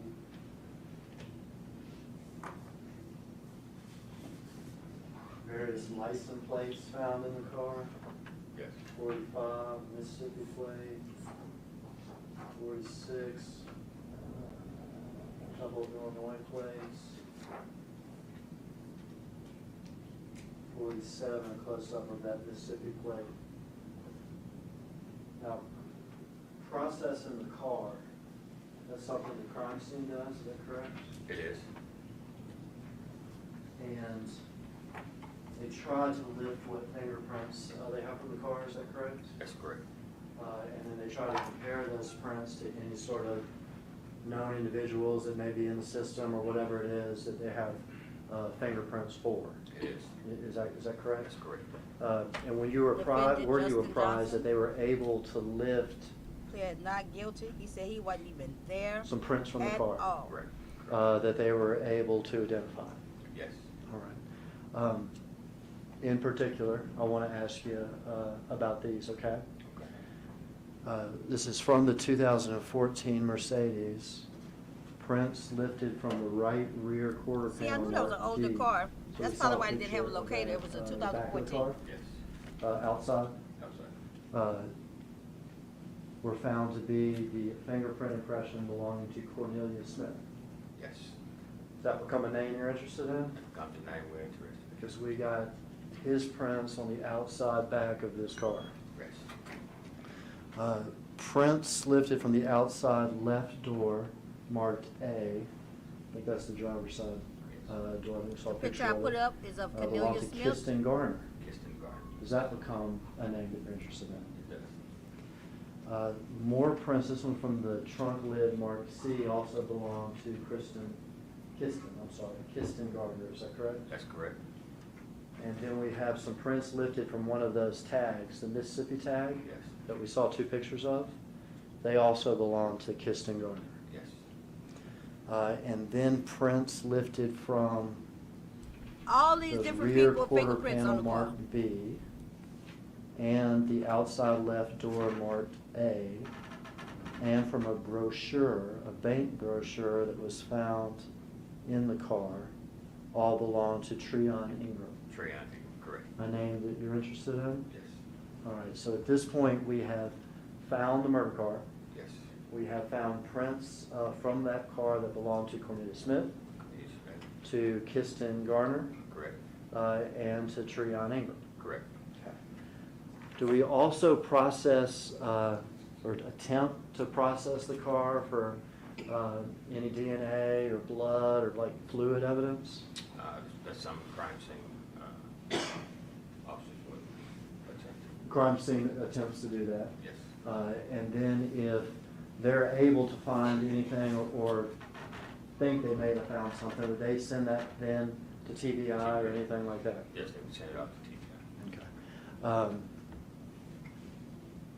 Are you aware that they found they were unable to find any DNA or blood or fluid or whatever evidence from inside the car? No, we wasn't able to find it. From anybody? Did you become aware in the course of the investigation that the car may have been cleaned? Yes, during the course of that investigation. So how they was able to clean the car and leave no DNA from nobody in the car, but they got 3 different sets of fingerprints on the car? You know? That's weird. We are now interested, if I understand you right, in a couple different people. Kiana's cousin, Cornelia Smith, fingerprints. Yes. Kiston Garner, fingerprints. Correct. And Treon Ingram. Right, at the time of the shooting, I Let's think he take was like, Treon he's Ingram 34 now, the one you talk about, Cornelius, I think he was like you 31 want to maybe talk to then, him? 30 or Yes, we 31, did. but definitely in his young Did 30s. they find them? Located them?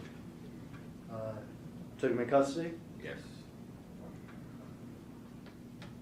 I don't want you to tell us what he said, but as a result of that conversation, did you go back to Memphis and try to get some more video?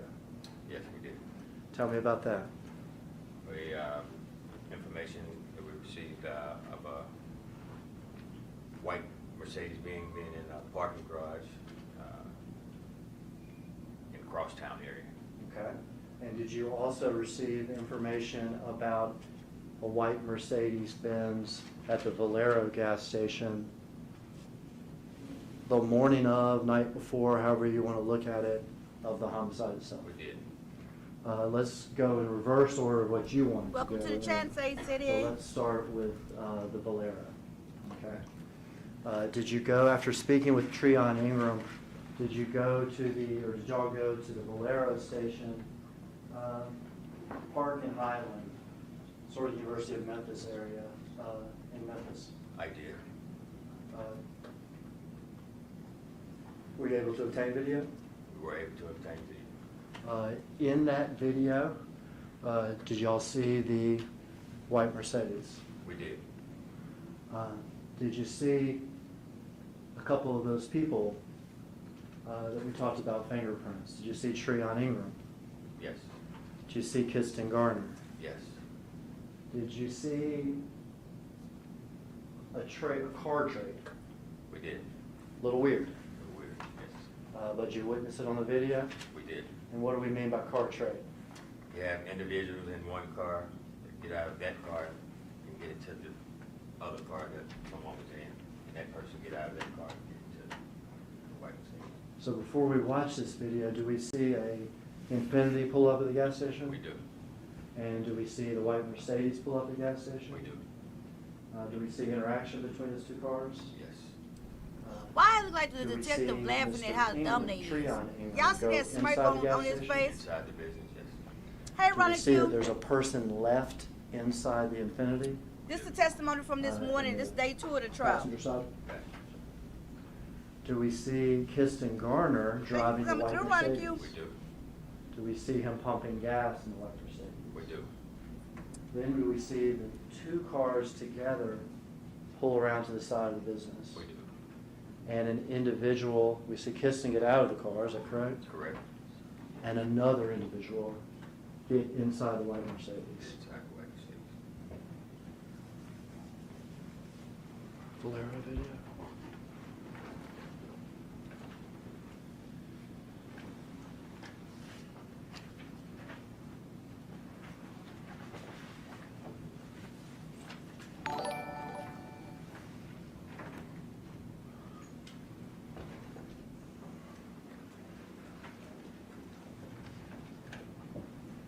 Welcome to Lit Lane, member mindset. Thank you for subscribing.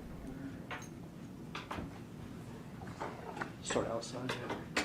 All right, Valero gas station, November 17th. You back to black screen, please. November 17th, 2021, we're at 3:16 a.m. in the morning, 9 hours before the murder. Yes. All right.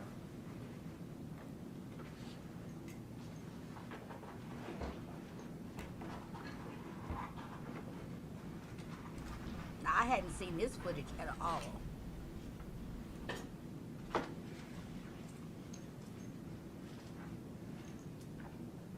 This car arrives, Yes. and then what is that? That's the white Mercedes. Pulling up to the pump.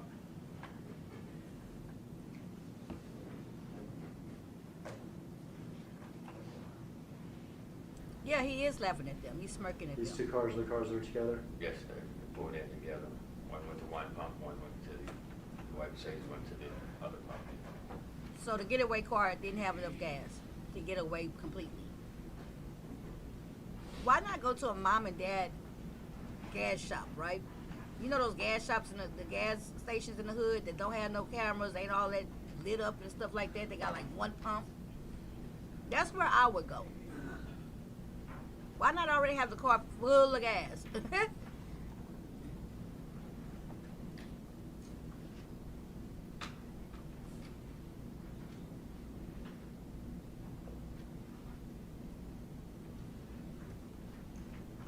And so it's like 3 cars involved. The one that's over there to the right, at that far right back there, not the far right, but in the middle, that car came up with him, the Mercedes. And then we see a third vehicle pull up and one of them get in the car. So none of these people had the foresight or intuition to try to maybe pull up on the side or out the side of a camera or... It's crazy. I know I keep saying it's crazy because it is.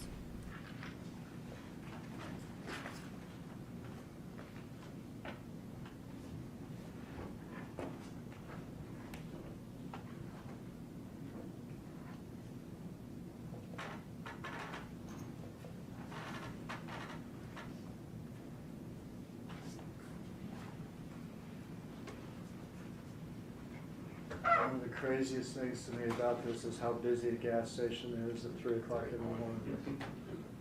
Oh, that's 3 o'clock in the morning? All right, now light door Mercedes open. Getting out and going to pump gas. Do we learn who this individual is? Learned that was Kirsten Gardner.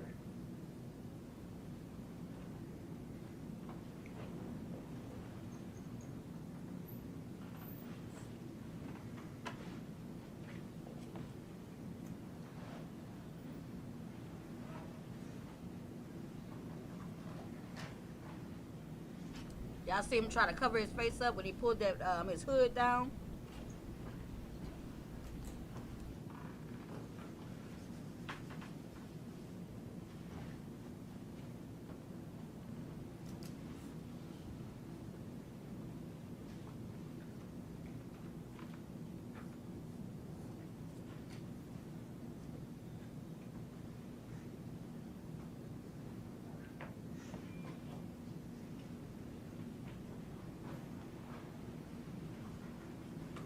These guys are coming back to the Infinity. Right. Only one of them got out of the Infinity. That, Right. It's hard to watch both cars at once. Driver gets back in driver's side. What's he doing? He's speaking to someone at the passenger in the car. Okay, so there's somebody in this passenger side of this Infinity. Yes. That's over to the right of the screen.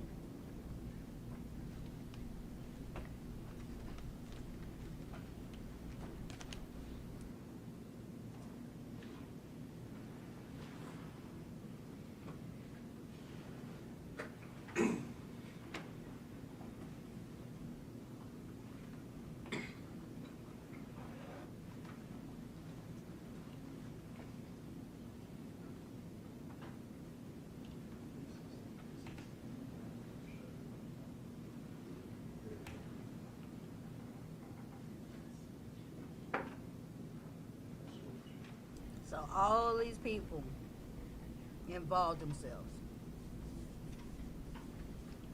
$1,000 on Young Dog head. $100,000 I meant.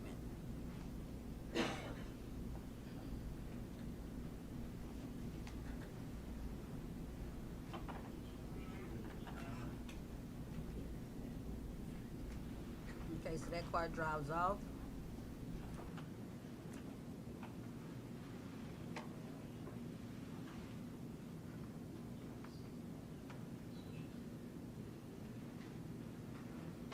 White Mercedes and Infiniti. And they drive around and pull around to the We'll loop around. side of it. We'll switch angles.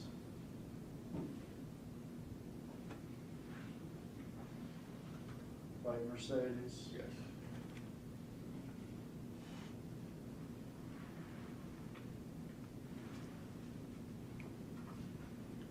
Side by side, you can see the driver is exiting Kissingarner. Gardner. Walks around to the passenger side.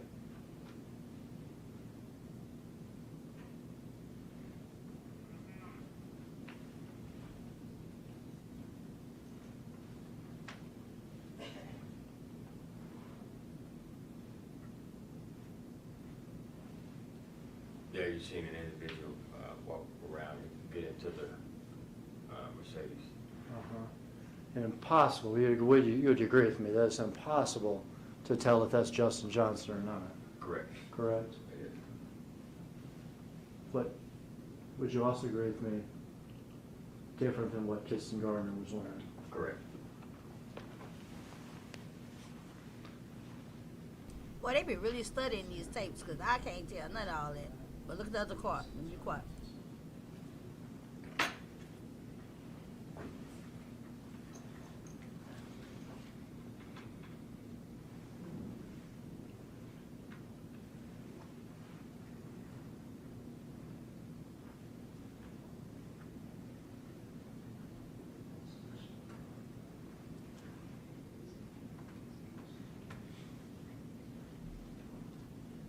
And there you can see both cars leave the area.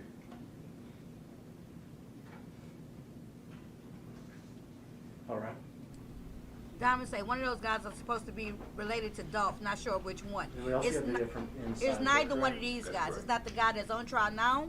It's not the one who testified already. Well, we were I watching think the the one that's supposed to be related to passenger him, in don't that quote me, Infiniti never got is out, the is that one that's correct? already That pled we guilty. saw at the pump. Right. I'm gonna do some And got research out on him only tonight. Driver, you see him getting ready to enter the business. That would And be the second right gentleman in there. there. No, Justin's definitely not And do you related know to who him. I that think it was person the guy is, that kind of already with the pled guilty. fatter face? That So would let be me see what's going on. Ingram. That's Treon Ingram. Treon.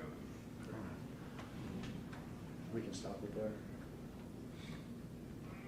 So what we watched was an Infiniti arrive at the gas station. Yes. with So Mr. these Ingram geniuses driving. actually went inside the store. And Mr. Ingram exiting and going inside the store. Yes. That there was a front seat passenger of the Infiniti who we did not get to see on camera at the pump. Right.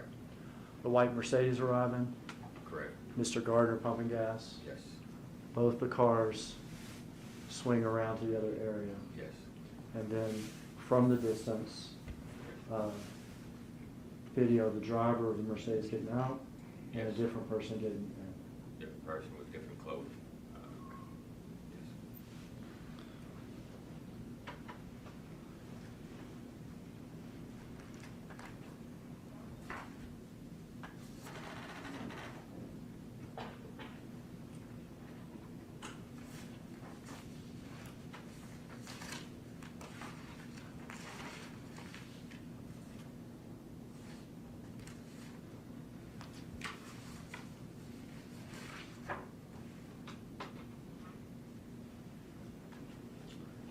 You said you're interested in the Valero station, Yes. and then you said you're also, after going down to Mississippi and meeting with Mr. Ingram, interested in Crosstown. Crosstown, correct. What is Crosstown? It's a apartment,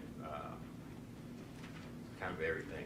It used to be the old Sears building, apartment store, Big old building. big building.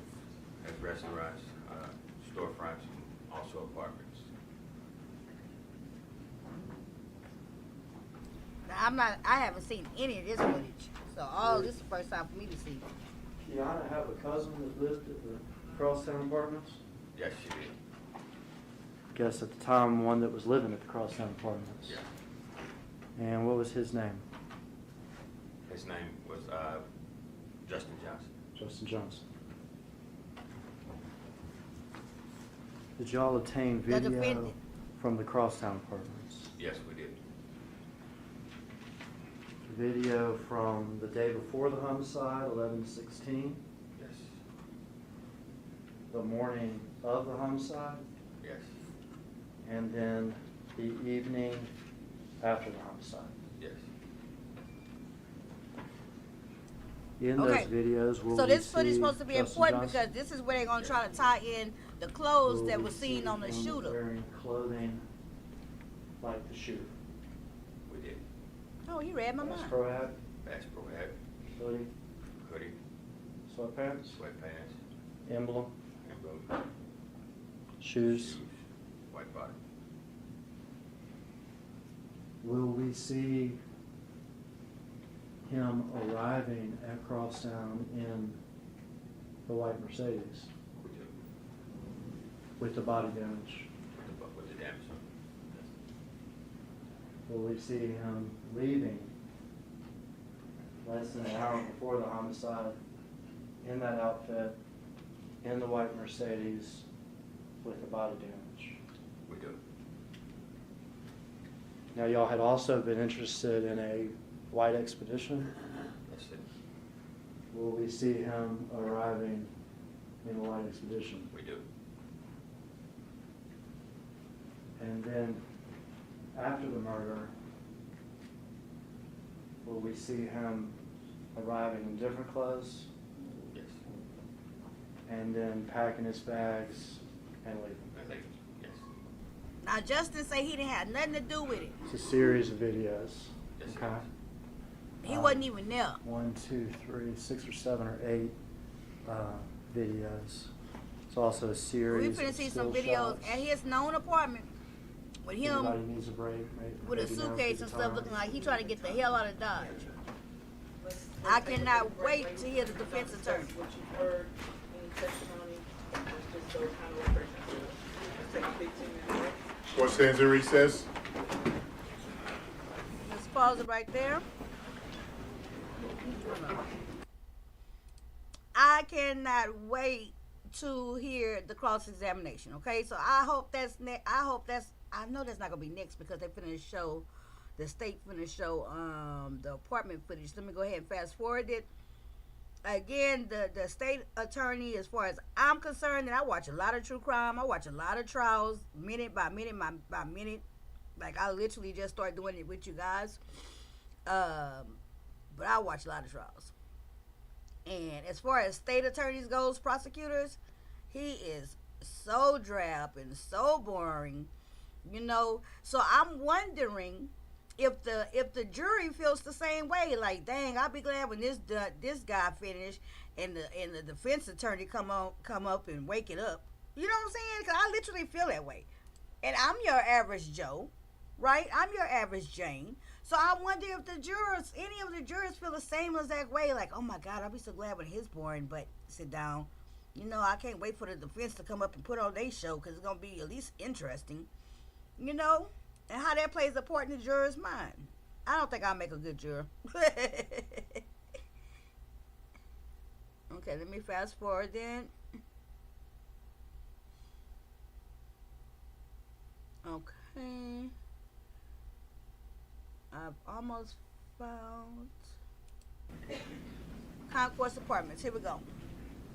Thank y'all for joining the trial watch with Demetra. They did all day. Thank y'all for hitting the like. Ford expedition.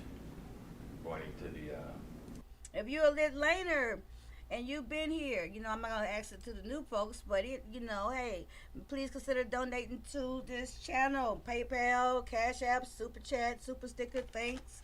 Hitting the like, subscribe. Because this content, as you see, we're going to have to keep doing it on a consistent basis to grow this content and grow this channel. Okay? But either way it goes, thank you for supporting me right now in this very moment. Let's continue. Let me make sure I didn't fast forward it too far. I may have. And if you're not familiar with the building, this is a little No, I confusing didn't. here. You can pause it. So that white exhibition was going into a parking garage, is that right? Yes, That parking garage is this structure right here. that's correct. We have a parking lot in between. There's a little parking lot here Yes. where cars can also park in, but the actual garage, what we saw the white exhibition coming into, was over here. It is. Is that right? That's right. Then there's this little walkway thing Walkway that ramp. twists around and then comes into the building. Yes. Okay. Why? Cause she Now a we blonde? see somebody here, gray sweatpants, black hoodie. You Yes. continue to watch. Okay, let's see.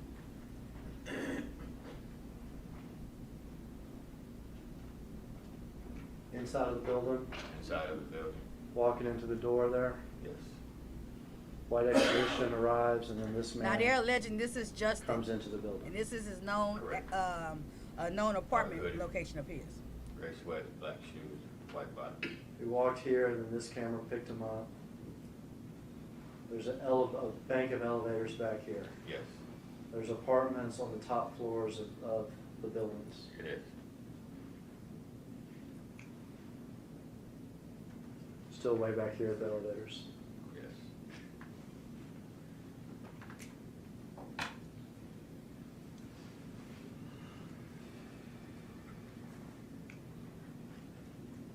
Stop it there. Good. All right, here's a man, white expedition, comes into the building, walks to the lobby, gets in the elevator, comes up to the floor. You look, it's floor 8. Yes. What floor does Kiana Hopper's cousin, Justin Johnson, live on? Which is, ID is, 808. Yes. 84. 8th floor. And this man has on black shoes, with white soles, Yes. gray sweatpants. Yes. Sorry.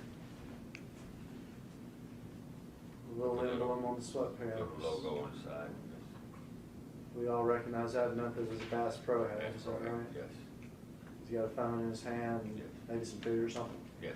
Okay.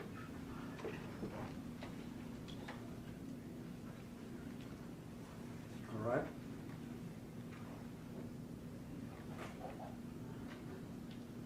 All right, we are November 16th, so that's same day. Now we're at 11:13 p.m.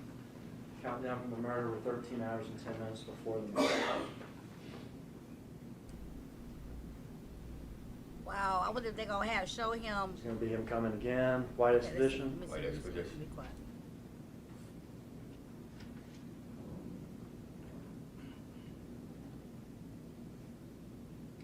Now we can see that parking garage better.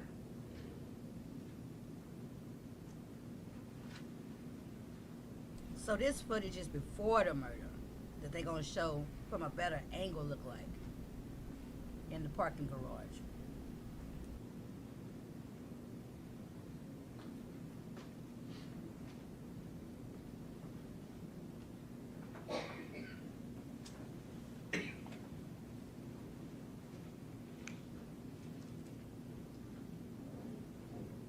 Just like last time, coming in the front, Yes. going to walk to the elevators. And obviously between last time, which was a few hours before this, and this time, he has left and come back. Come back. Yes.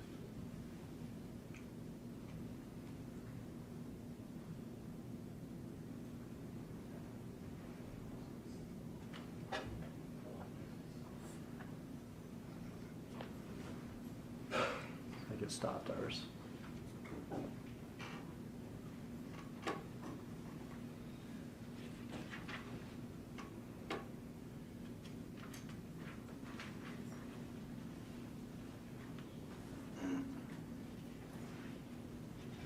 It was still playing on our laptop, but it wasn't playing on the video, so we'll have to try the on and off with it.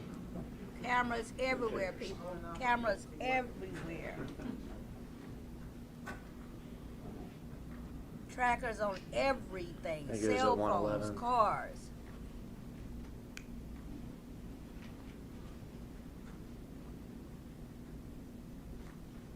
The only way to get away with a murder Walk would into the back have of done it in elevators. 1982, okay? or have no connection at all with the victim. Just a spree or a spur of the moment. Sweatpants, shoes, basketball hat, sweatshirt. Yes.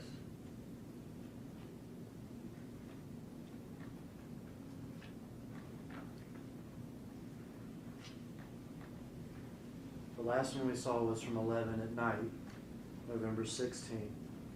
Now, we've passed midnight, and so technically we're on the day of the murder. Correct. And we're at 2:41 a.m., is that correct? That's correct. And to orient ourselves, the Valero video that we saw of the Mercedes trade Yes. is going to be after this video. Is that right? That's correct. So 2:41 at Crosstown, Valero video after the 3 o'clock hour. Correct.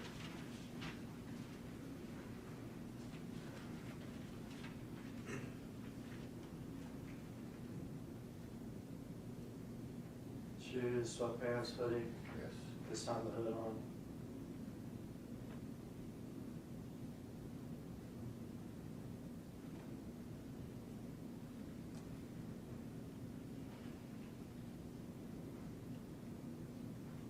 They really think these hoodies is like a great disguise, okay?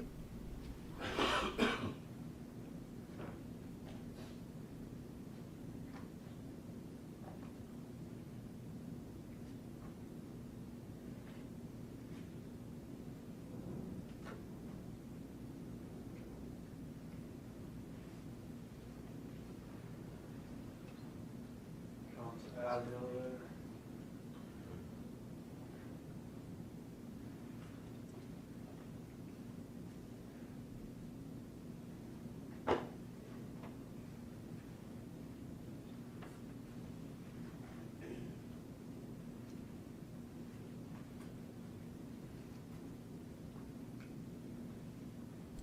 At this point, the defense has a upward hill to climb, right?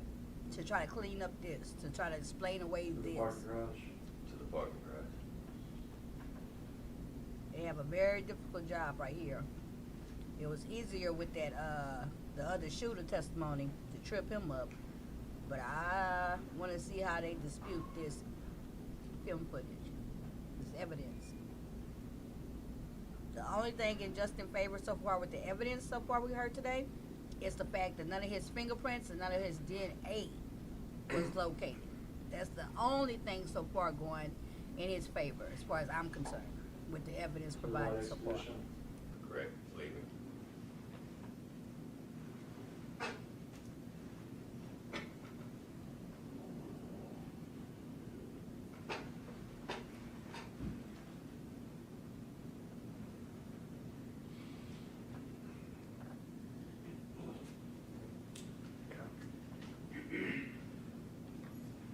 So it's leaving the building at 2:41.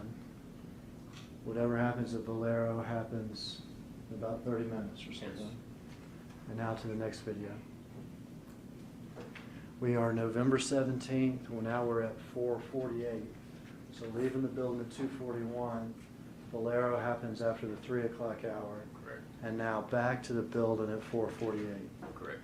We are 7 hours to homicide time.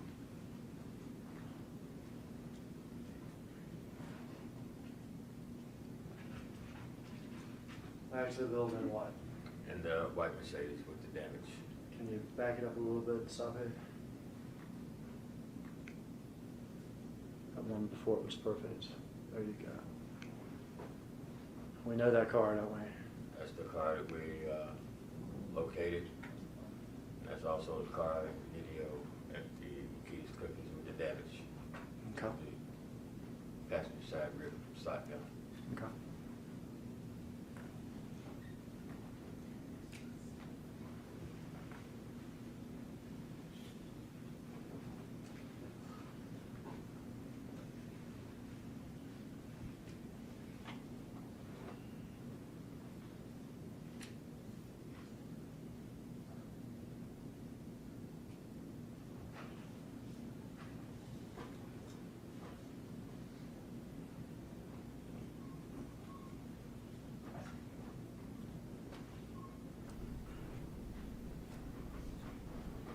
So I'm wondering, are we okay at the part we seeing now?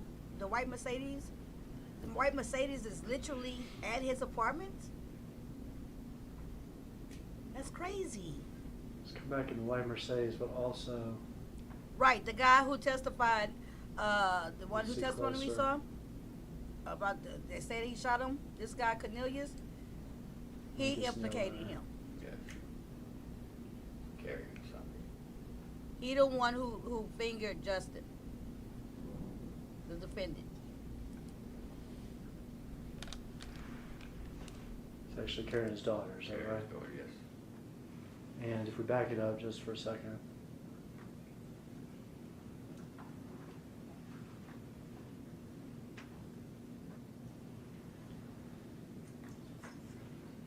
Okay.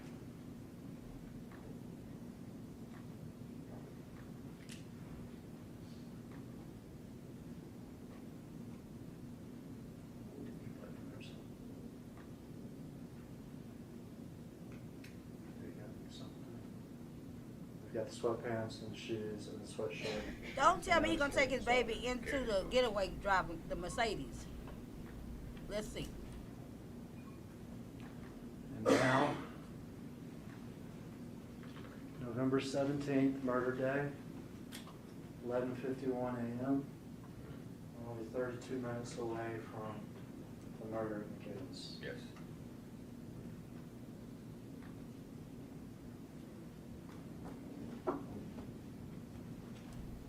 Let me stop for a second. Good question, These Diamond. people aren't from Memphis.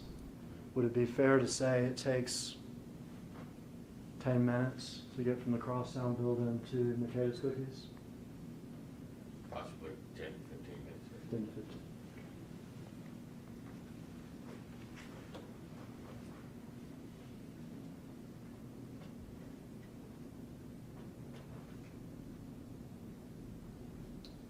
Shoes, sweatpants, sweatshirt, Bass Pro hat.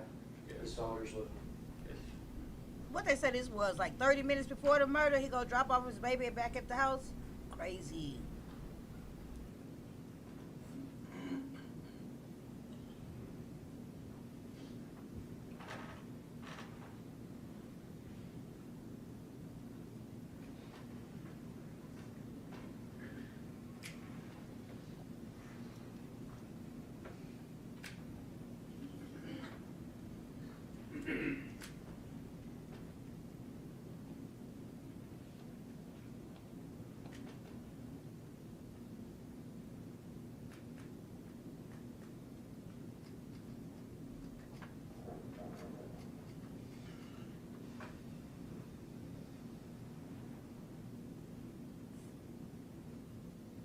So it's obvious the defendant has a very loving relationship with her daddy, right?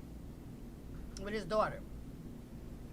So if he is in fact found guilty of this, if it was in fact him, He appears to be on the phone. it shows another bad decision, right? To take himself, consciously make a decision to take himself out of his child's life. A child who is obviously attached to love her daddy. Hey, Connie. Thank you for joining. Thank you for dropping down and saying hi.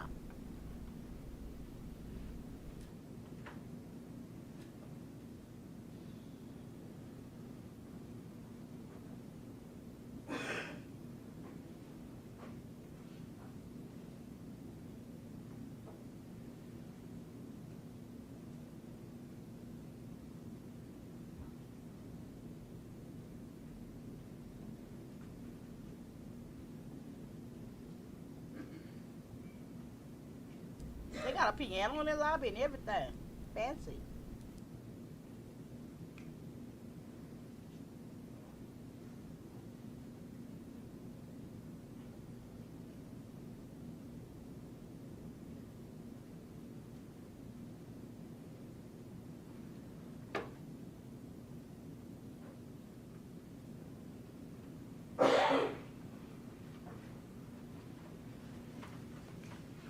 You back it up, it's hard for me to see them there. If we can back it up, I'll put the pointer on.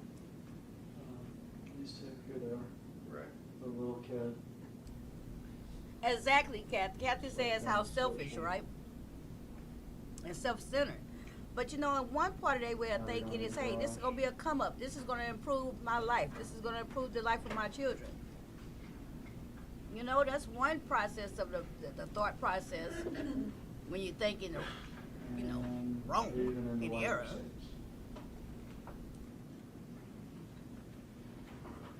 My Mercedes actually is captured here, leaving the garage. Let's not forget that Justin, the defendant, was an aspiring rapper, okay? And so one of the state is saying that part of the reasons besides the monetary gain of doing this hit was also to further his career with that label, CMG, according to the prosecution.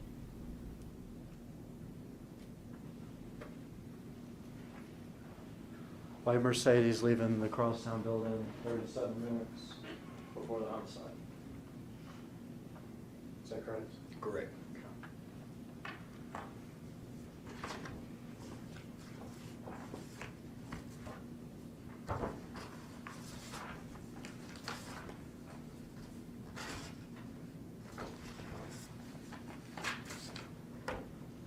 From these videos, y'all developed a couple of, or more than a couple, still shots, is that correct?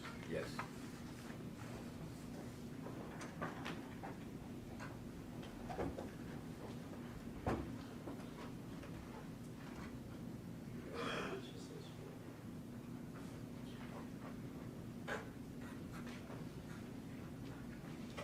Slowed it down for this one already. Tell me what this is. Okay, so what we're going to do, This is because of the way they do their evidence in this court in Tennessee, they have to go through a whole identification process and everything before they show them to us. And then first the witness has to do that, the detective, and then the judge has to do it again for the court reporter. So we're going to fast forward. I'm going to take my the what's the word? Well, whatever I'm trying to say, I have the luxury with fast forwarding. That's why I'm not doing it actually in real live time, so we can do this type of deal.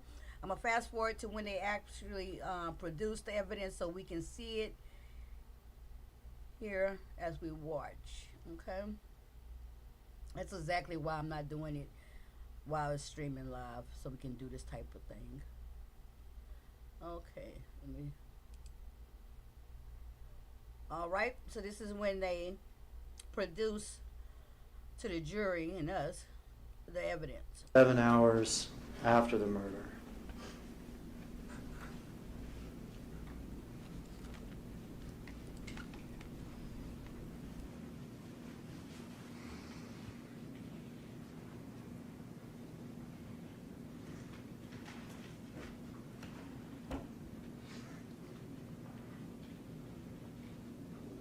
Exactly, Diamond.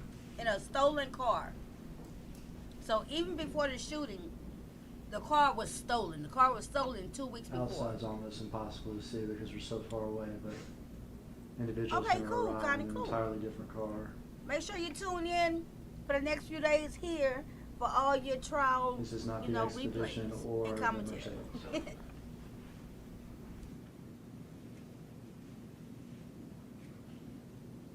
Connie, did you see the testimony of one of the shooters yesterday? Did you catch that? Let me know.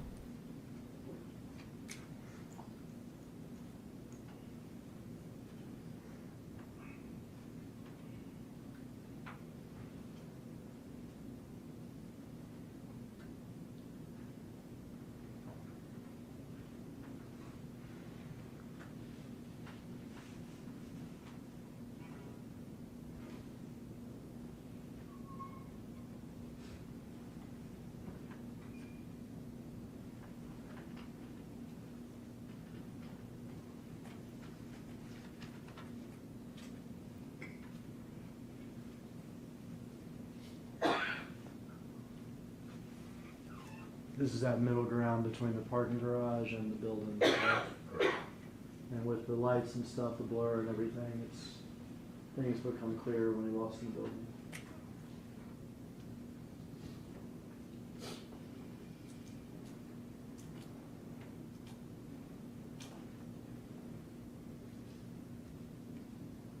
So this is back at Justin's apartment after the shooting.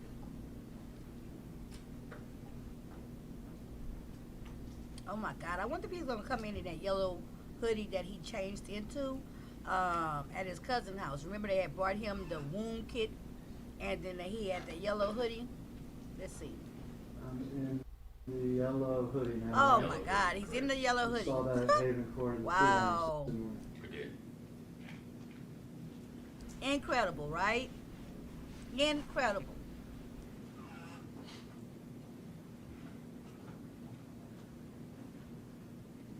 I don't know if you could tell from that video or if it will show, but no longer in the shoes, is that correct? And some slides. Yes.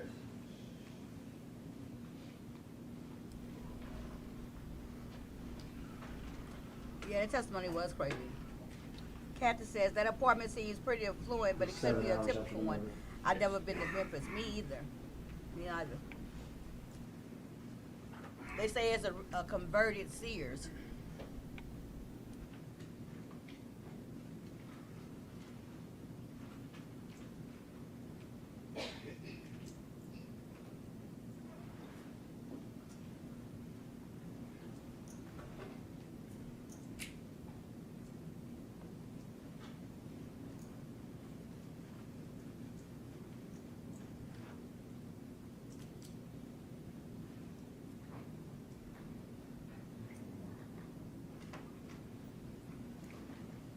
And now we're at 8 p.m., approximately 8 hours after the murder.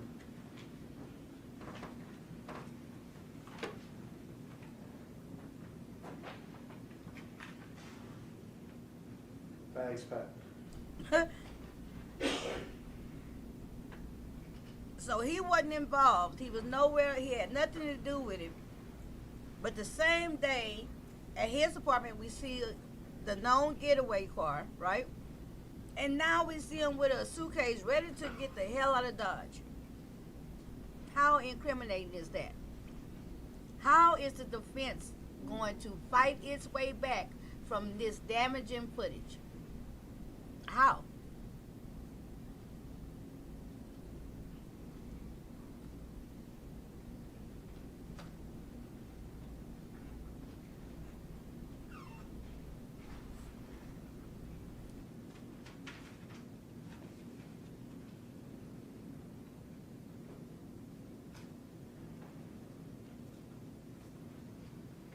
Baby, him and that little bag moving fast, huh?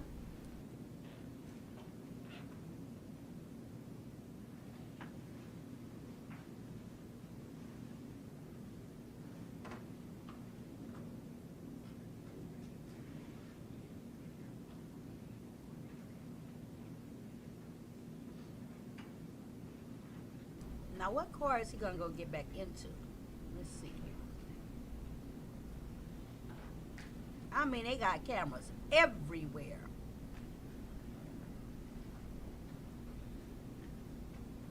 Hell, I live in the hood, and you know, I just found out that the camera over here by the pool actually works. I thought you couldn't have paid me to believe that that camera worked, but come to find out it did. It does. Cameras everywhere.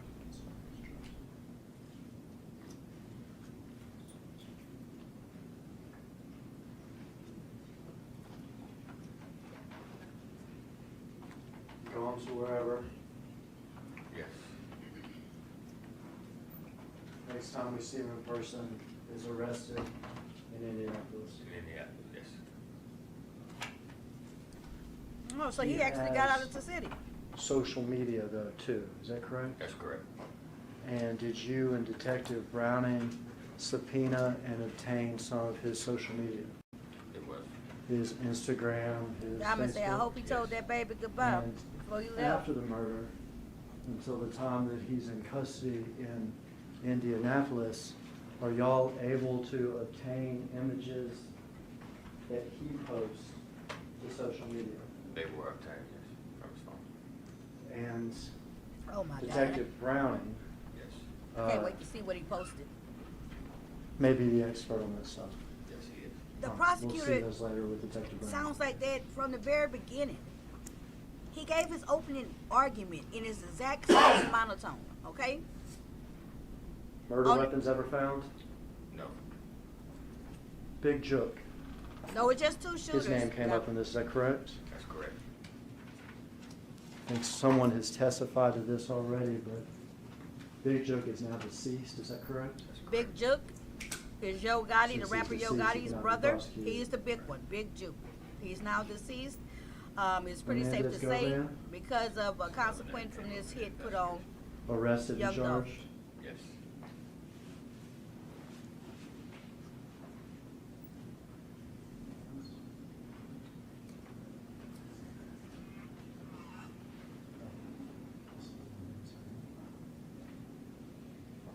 That's all my questions, Judge.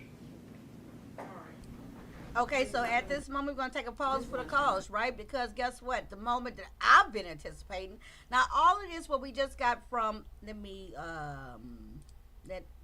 do something here real quick technically with the presentation. Let's, what do I want to do? I want to close this. One moment, you guys. Apparently, I can't talk and do stuff. Obviously. So we're going to make that big. Close that. Close that. Boom. Okay, so what we've learned today so far for the first half of detective's testimony, we have seen so much evidence, so many videos, so many photographs. Okay, at this point in time, we know it was a stolen vehicle. We know that we just seen the footage of the actual shooting. We've seen the footage of the pictures of the car and where they tried to hide it at. We've seen actual footage of them in the car at the gas station. And most damaging, as far as I'm concerned, we also saw footage of them going over to Justin, the defendant's cousin house, directly after the shooting when they supposed to have been shot, right? Then the most damaging thing I think so far is that we've actually seen Justin, the defendant, who says that he absolutely had nothing at all to do with this. Not only was he not the shooter, but he wasn't even there. Okay, he wasn't even there. He had nothing to do with it, period. But yet, we just saw footage of the defendant in the known getaway car at his address. And we've also seen him, whereas his face is not covered, you know, and you can clearly see his face. We've seen him in the same identifiable clothes, right? So now, hey, the Pisces 888, thank you for joining the live. Hey, Gotti, no, not hey, Gotti. Hey, Demetria, do you think Gotti has something to do with the hit as well? Well, seeing how everybody and their mamas in the city seem to know about this hit put out on Young Dolph, you know, by his brother, Big Juke, his label, CMG. Me personally, I would find it very hard to believe that he doesn't know anything about it, right? It's not that much keeping him separate from things in the world. And quite honestly, one of the things that I absolutely thought at the time of the actual shooting back in 2021, I literally was waiting to hear that Yo Gotti had gotten shot. Okay, and it's a miracle that he, you know, that he didn't lose his life. His brother did, Big Juke, there in the picture with him. And, you know, just from like a woman's perspective, you know, that's the only one I know how to give. I cannot think of that girl's name. What's that girl's name? Angela Simmons, right? Let me get to the next tab, the cross-examination up. So let's think about Angela Simmons, right? Who's Yo Gotti is dating. Right? And I do believe she's still dating him, because if I'm not mistaken, I remember seeing something on social media where he just took her on some type of vacation or something, talking about Yo Gotti. It's no way in the world. It's no way in the world I would be dating somebody with all of this imminent danger attached to him. This is one of the reasons I am so grateful. I'm so thankful in my life that I have never, and when I say never, I'm talking about even as a young The girl. bottom of I have 20, never I'm been sorry, 50, interested did I say in dating 57? criminals. On the bottom of Okay. 57. And like thugs and like gangsters and like drug dealers and Yes, stuff sir. like that. Not saying I haven't messed with some, I came across some, had some dealings with some. Oh yeah. Of course, okay, yeah. You know. But as far as literally putting them in my life and like making like becoming a part of their life, oh no. No. I have never done that. I never, but maybe because I was a young mom too, right? I like to say all my life I've had kids, right? So that had something that played a real big part of it. I'm not gonna lie, that played a huge part. I'm trying to get the visual up here. Let me okay, so I can't talk and do stuff, so let me do that. And let me I'm trying to do, and after the cross-examination we'll end this live. So this is a good time to take a break, stretch, you know, but don't leave, because we're going to get to the really good part here, which is going to be the cross-examination. So I have it here. Let me key it up. So I would do that by doing this. Let's see. So I have to relaunch it. Boom. Wow, I did that kind of fast. Okay, well, let me not talk too soon. You know what? Connie says Angela is used to that toxic-ish. You know, as soon as I was making that that statement, I thought about that guy that she was dating who got murdered. I thought about that, right? I thought about that. So you're right. It's not anything that she's unaccustomed to, right? But I've never wanted to put myself and my kids in danger because of somebody I'm dating. You know what I'm saying? Or because of some, you know, Give me the plumber, okay? Give me the city worker. I'm okay with that. I'm okay with the regular smuggler Joe who works a 9 to 5 and does you know, I'm okay with that. That fast money, that fast life, and everything that come with it, I done been there, done that, and guess what? The only one I was willing to get in trouble for was myself, not a man, okay? And I got my own self in enough trouble. So here we are with the cross-examination. Let me see and I did that kind of quick. Kevin's going to do that for us. Okay. He's better at the Yay layout for than me. I thought that was going to be extra difficult to get this up, but it wasn't. I'm getting the hang of it here. Okay.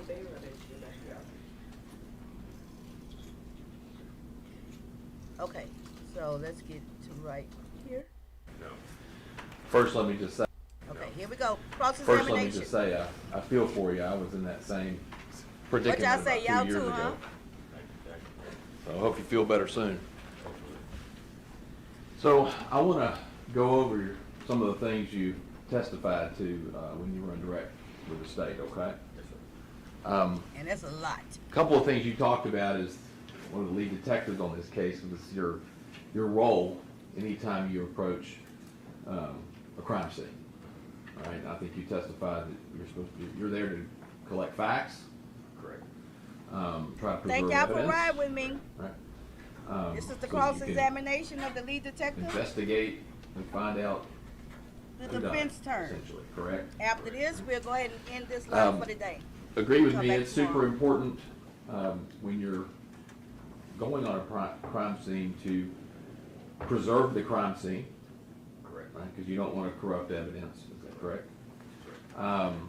You also want to exhaust every avenue possible to try to find evidence, is that accurate? Yes, ma'am. Okay. And so, that's why you said you talked about forensic testing. You collect things in a certain way on a crime scene so that you can then provide that to CSI or the TBI or whoever that can actually test it to see if it can give you more information. Is that fair? Fair. Now, couple of things. I'll start with the initial video. I'm going to try to go in chronological order as to how you hit it earlier on direct. You talked about the handgun and the rifle, style, assault rifle style weapon in the video. And at one point in time you said that the handgun that was being held by one of the people was consistent with a .40 caliber. It's probably more accurate to say, it's consistent with any pistol. Could have been any caliber pistol, correct? Correct. Just Okay, by so looking. it's Angela's baby daddy that was in a violent And crime. when you say consistent you. with a .40 caliber, you're really basing that off of the shell casings you would have found out in the parking lot. Is that correct? Shell casings and handguns. Okay. But there was nothing significant that you can tell from that video that can tell you that's a .40 caliber versus a 9mm versus a .380 or a .45. Okay. Now, you testified that you never recovered the murder weapons, correct? Thank you, Diamond. Thank you, guys. All y'all. And you were asked a question of, in kind of normal course, if you recover bullets from a scene, right, and or casings from a scene, and you have a weapon you can test it against, that you can take the ballistics and they can run testing to see if it matches. Is that correct? That's correct. Now, even if you don't recover the weapon, is it possible to determine a caliber, what potential caliber a fired bullet would have been? So, you pull a fired bullet from the wall at Makita Cookie or from some other place where those bullets went. Is there a way to Excellent point test by that and Winter. go, is this a .40 caliber? Is this a .7.62?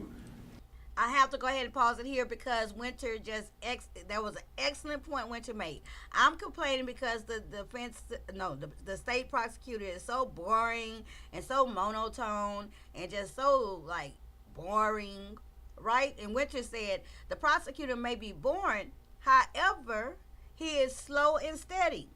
This is a very high profile case. No time for many errors. Exactly. You are absolutely right. Absolutely right. But in contrast, aren't you more alert? Already, when the defense get up there and he start talking, it's already he projects louder. He talks with some energy. Even though he has a horrible fitting suit, okay? That suit is horrible, but it's not a fashion show, okay? But he's just so much more engaging for me, right? But I guess he has to be because he got a lot of convincing to do, especially from this point with all the footage we just seen. Baby, let's go. Is this a Great, 9 no, or? great point, you guys. I'm sure it is. That would be the crime scene that collected it, whoever they sent it off to test it. Okay. And just to be clear, at Makita Cookie, y'all recovered several bullets and bullet fragments from various locations at Makita Cookie. Is that correct? Correct. As far as you know, was any testing done of those bullets and or bullet fragments to determine whether they were .40 caliber or .7.62 rounds? Are you saying the bullets or the casing? The bullets. Bullets? No, I'm not aware. Okay. And you also received back into evidence from the medical examiner several bullets and bullet fragments. Is that correct? That's correct. And to your knowledge, at any point in time, did anyone try to test those, not to put them to a firearm because you didn't have the particular firearm, but to determine what caliber of bullets were recovered from Mr. Thornton? Should possibly, yes.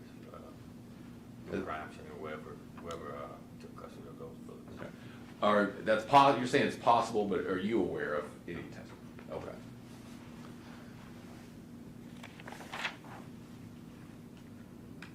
I don't get why that would matter as far as his defense. Now, I want to but switch hey. over to Bradley, right? And you recovered the Mercedes from Bradley. Now, you were asked about video, and you had, because you had video from Makita Cookie, correct? Yes. And you had video from Crosstown. Yes. And you had video from Valero. Yes. And I believe Mr. Hagerman asked you, did you canvass the Bradley neighborhood for any video? Officers we had other investigators that canvassed the area. And you also, I think, testified that you knew that Hernandez Govan lived across the street from Bradley. Yes. And you and I think other officers at some point in time interviewed Cornelius Smith. Is that right? That's Govan, the supposed mastermind they just mentioned. Let me ask you this. Did you go to Mr. Govan's house to see about whether he had camera footage? Other investigators walked up and down. I don't know if they went to his house, but usually they walk down and see if they see any cameras affixed to a house outside the house. Okay. And when you say canvas, they've knocked too, right? Yes. Right? It's like, do you have cameras? Yes. And at some point in time, you became aware of Mr. Govan as a potential suspect in the case. Yes. Right? So that, as Mr. Hagerman's word, you became very interested in him. Yes. As time went on.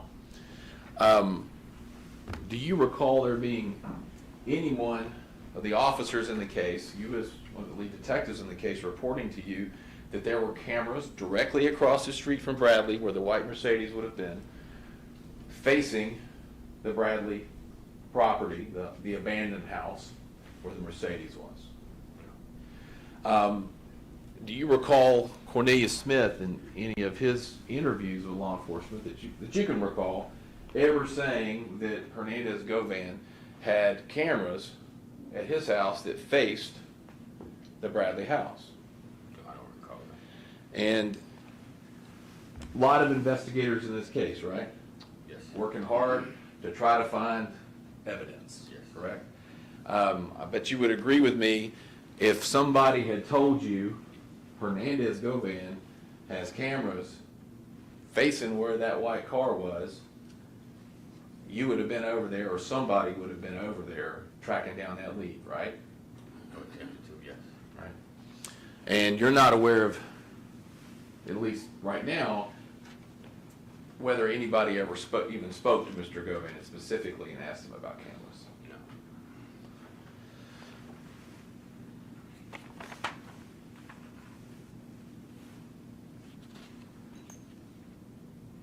No. Okay, so let me push pause.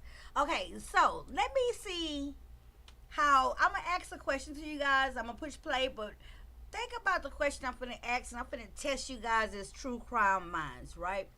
Analysis, right? With the defense attorney right now, with this line of questioning he's doing about checking for cameras with Govan's house, which is the guy who I just showed y'all. They call him Quit too. That his house was exactly right across the street from where they parked the getaway car behind their little house, right? What do you think is the purpose for this line of questioning we're hearing right now about the cameras from the defense attorney? Let me push play while y'all think about that. Because I have an idea. You think you processed the Mercedes, so there's or others, you know it was processed. Crime scene, right? that's good. And there's a level of processing that occurs while the car's still on Bradley, is that correct? Or do y'all just hook it up and tow it? Hook up and tow it. Okay. Process it at another location. Okay. Now, when you saw the vehicle on Bradley, do you remember there being any bullet holes in the car? I think there were. I'm not sure. May have been the window broken out or something to that effect. Okay. And to be clear, the window that was broken out, and I can pass you the exhibits, some of these exhibits that were previously marked, one is Exhibit 53, Exhibit 49, and Exhibit 43 of the white Mercedes. They'll kind of give you something to look at, refresh your recollection.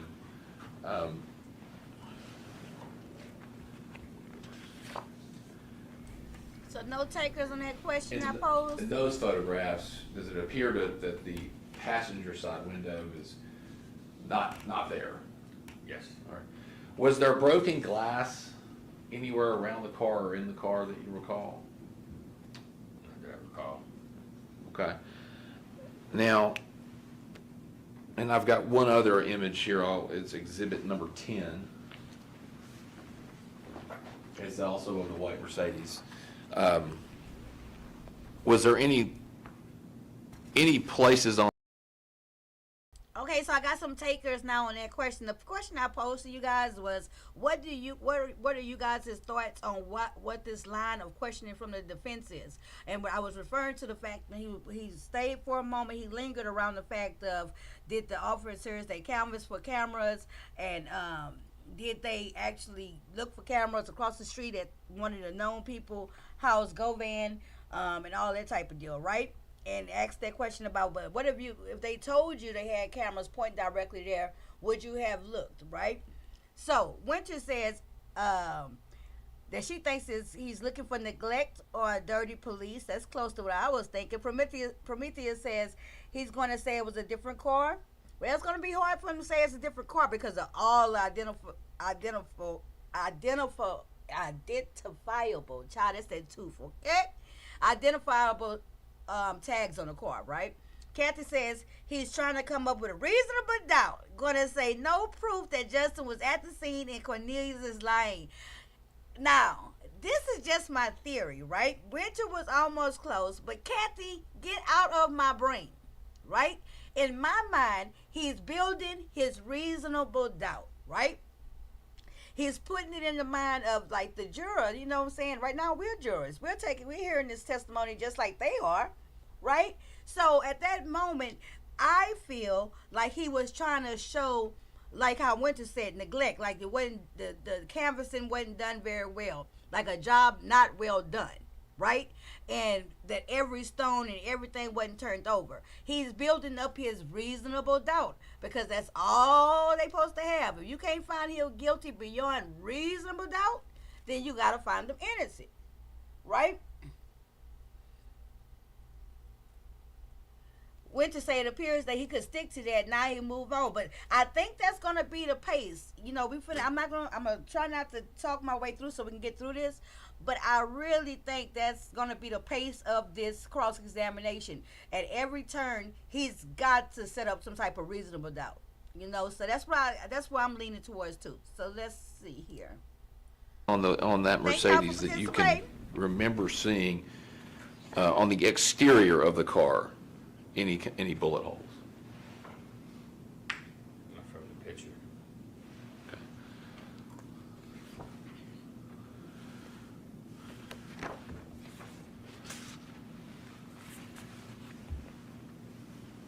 Now, some of those photographs where the vehicle is being processed, the outside of the car has like black powder all over it. Yes. Is that done for fingerprint purposes? Yes. Okay. And I believe you've already testified to this, but there were several prints recovered from the vehicle. Is that right? That's correct. Mr. Smith, Cornelius Smith, Correct. Trayon Ingram, Good catch, Kathy. and Kristen Garner. Yes. Good. Yep, kind of. Mr. Justin Johnson's fingerprints were not recovered from that vehicle, correct? They were not. Now, you also were asked about DNA, and I can retrieve those from you if you'd like. You were also asked about DNA, and I believe the question was, there was no DNA evidence or evidence of blood in the car. Okay. Now, to be clear, there was actually DNA testing done, touch DNA testing done on at least 8 places inside the car, right? And they did swabs, is that correct?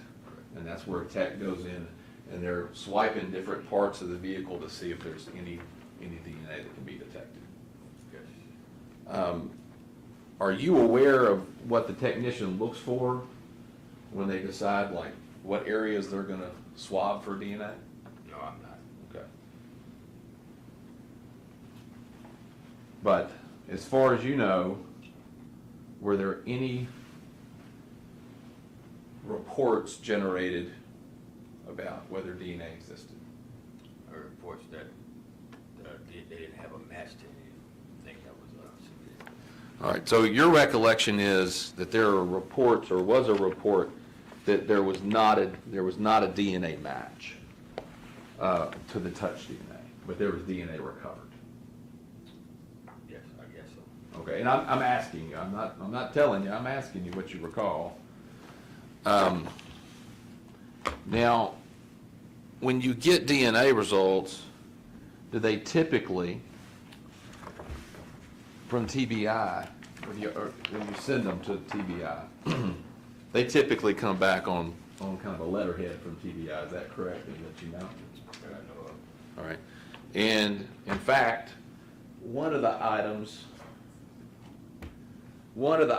that was recovered from the Mercedes was a chapstick. You recall that? Yes, And some things recovered inside the sample. And in fact, that chapstick was sent along with the touch DNA swabs to, let me stop. The chapstick was sent to the TBI for testing. All right. And came back with a major DNA profile of a male, but couldn't be excluded down to anything beyond a male. You recall that? No. Okay. If I were to show you the report, would it refresh your recollection? Now, come on, this year, I mean, if detective, he retired now, right? But this got to be one of his most high-profile cases. You mean to tell me he didn't go look over everything in a couple of years that they passed? He didn't go refresh his memory and look at everything and read the report? Do you have Oh, any specific knowledge of the touch DNA swabs being sent to the Tennessee Bureau of Investigation? All right, so you can't say whether those were actually ever sent, right? Because if they had been sent, the report that I just showed you, you would have had something back from them saying either there's no identifiable DNA or there was, and then they would analyze it further, correct? Correct. If that wasn't sent, if the touch DNA samples weren't sent to the for further testing, you would agree with me that would be a problem for your investigation. Could be. Right? Because touch DNA, if they recovered something, that could point you directly to a person, right? With scientific fact, right? Going, this is the person that touched that part of the car. Yes. And you don't know until you try, right? So you don't know unless you test it. Okay. Right. And if you didn't test it, that's an avenue of investigation for establishing facts and evidence that was kind of left unattended. Fair? So is he trying to imply that the state got all these different samples and didn't get them tested? How could that possibly be so? Why would you take all these things and don't send it off for testing? You told Mr. Hagerman, and we talked about this, you said, and no evidence of blood in the car. Now, somebody who works in the department with you, Sergeant Coburn, he did a lot of the processing of this vehicle, Yes. correct? Yes, all the process. And at some point, he even used something called Blue Star. You know what Blue Star is? Yes. What's Blue Star? It's ointment. agent that they use to spray for location of blood inside or on things. Right. Oh, wrong Blue And Star. you would agree with me that Blue Star is something they spray it, they put a light on it, and it'll light up if there's blood or biological material that has been there, correct? Correct. My knowledge is. And they can even use Blue Star on places where people think they have wiped down or cleaned, and it will still show. Right, that's that horrible thing they do in the hotel rooms, right, where they spray it. Hear that and freak everybody out? Yeah, so now Sergeant Coburn used Blue Star inside the Mercedes. And if you recall, inside of the driver's door, above the armrest, the Blue Star reacted with a very bright chemiluminescence, I think is the way he says it here, which is a hard word to say. And he took swabs of that as well. Right? So from what you know of Blue Star, is Blue Star something that if you shine it and it lights up, that's typically an indication of blood or some biological material that's been in that area. That's what I've been told. Right. Not an expert. Sure. And Sergeant Coburn, obviously, who processes for these things, if he swabbed it twice, it definitely showed it to be of some evidentiary importance to him to determine, is this biological or not? Would you agree with that? I would. Right. And as you sit here today, are you aware of the results of any testing that came back on the swabs for the Blue Star? I don't remember the results. Okay. He is killing me Like we with the talked I about don't earlier. remember. Oh If- my God. He's killing me with If that. you had tested that and it had come back, it could have potentially had DNA evidence on it, right? I'm assuming yes. And that would have been very important to, as one of those evidentiary facts that you would have used in your investigation. Correct. And if you didn't have that and it existed, it put you at a disadvantage of knowing all of the evidence and all the facts, correct? Could have.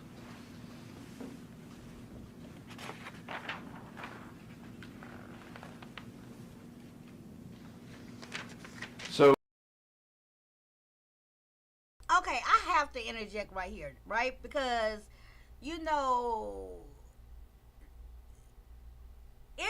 I don't know exactly how that process works, but this is one of the lead detectives, right? So if this is one of the lead detectives on the case, would it be his decision or his duty or responsibility to say what samples, what evidence go off for testing? You know, I wonder if it would have been his responsibility or him and another lead, whoever the leads were. Was it their responsibility to send different samples off and to choose what different samples go off for testing? Because I've seen in certain trials where everything that they swab and everything that they take, I've seen it. It's not unheard of that they don't send everything out for testing, right? They pick the stuff that they think is going to be more important or more conducive to their case. Now, I understand that to happen. I've seen that, right? Because of the expense. They don't send every little thing. But if they saying they had no blood evidence and they had 2 swabs that they was indicating some type of biological matter, would it have been the lead detectives, would it have been their decision or their responsibility to pick what goes off for testing? You know?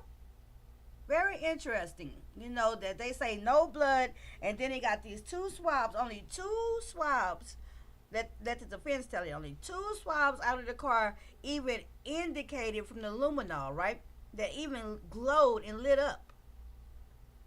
And so you telling me out of the only 2 things that lit up with the luminol, which may indicate blood, that they made the decision not to send that off for testing?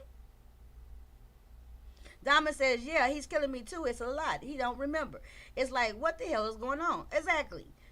And he's starting to take, and the detective is starting to take such a passive stance, right? And he's starting to talk lower, right? He's becoming more and more unsure of his answers at this point. It's just, you know, it's ridiculous. And Winter says, remember the first shooter took over driving and was shot several times. Exactly. While the defendant only had a graze, exactly, that would have supposed to be on his back. the grades for the defendant was supposed to be on his back, right? And so I think, okay, so what he's talking about right now, the defendant, just to take it back like a couple of little steps, right? The swabs that's in questioning right now that he just was discussing that lit up, that indicated possible biological matter, right? I do believe, and maybe one of you guys with better listening skills than me, maybe one of you guys caught it, right? But if I'm not mistaken, I think those swabs was done on the back headrest or something to do like the back of the seat, right? And that would have been supposedly where Justin had gotten the bullet graze, you know? Wait a minute. Wait. Diamond Forever say, you're right. It's his responsibility, but it looks like he dropped the ball. That's exactly what I feel like the defense attorney is doing right now. Winter says, and he's being highly effective in getting that detective to come off real passive and unsure and uncertain, you know. Winter says, Demetria, lead detectives of the donuts. Lead detectives of the donuts. He most likely was just signing off on stuff, especially since he was close to retirement. Lazy. Yeah, because in 2021 when this happened, and it's 2024 now, 3 years, and he's retired now, you know. So, but how, it's just, oh my God, this is incredible. Let's continue. I love the defense attorney. Let's go to Try the not to be biased. Valero video. So the Valero video, you see several different vehicles arrive at Valero. Person I think you identified as Kristen Gardner is pumping gas for the white Mercedes. Correct. Right? And then he drives that white Mercedes off up to the top of the screen, and then I think you said you see somebody, you can't tell who it is, but you see an individual get out of another vehicle, Kristen Gardner get out of the white Mercedes, and someone gets inside the white Mercedes. Correct. That you said was not wearing the same clothes that Kristen Gardner was wearing just moments earlier. Correct. Or maybe even seconds earlier. It's very quick. Right. But right after that exchange is made, good point, doesn't another car pull Very up good point. in front of the white Mercedes and sit for some period of time? It does. Right? And to be fair, you would agree with me, you can't see what's going on with the white Mercedes, who's in the white Mercedes, whether someone got out of and back into the white Mercedes, correct? Correct. And that's definitely something that could have happened. We don't know, because you couldn't see.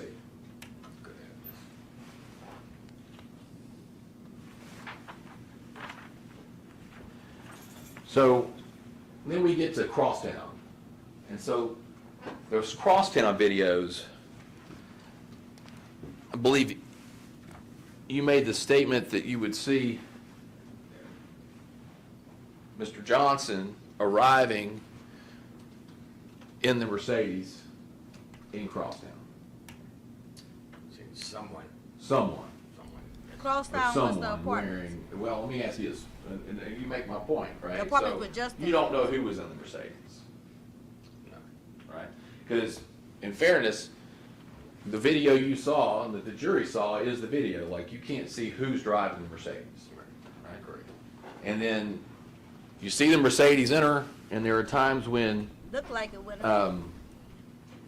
you'll see the person in the gray sweatpants, black, black shoes, black hoodie, walking through the parking garage. Correct.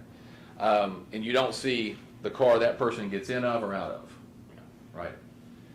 Now,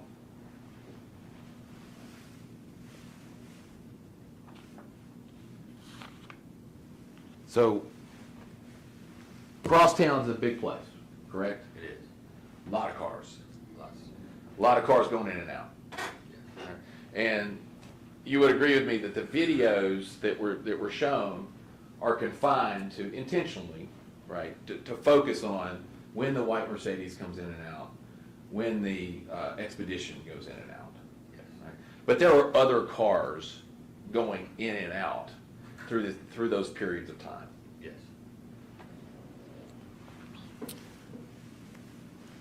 And you would agree with me that during those periods of time where the white Mercedes, it shows the white Mercedes in the video come in, you can't see the driver, you can't see the person in the gray sweatpants and the black hoodie, what they get in and out of. You can't say that that person was ever in that white Mercedes, correct? No, you can't. It's just the area that the Mercedes parked at is the same area where that person came from. Well, but can you even see in the video that was shown where the Mercedes parks? You know, just the general area. So how can you say? Which is the parking garage, which is around hundreds and potentially more other vehicles, correct? Correct. Okay.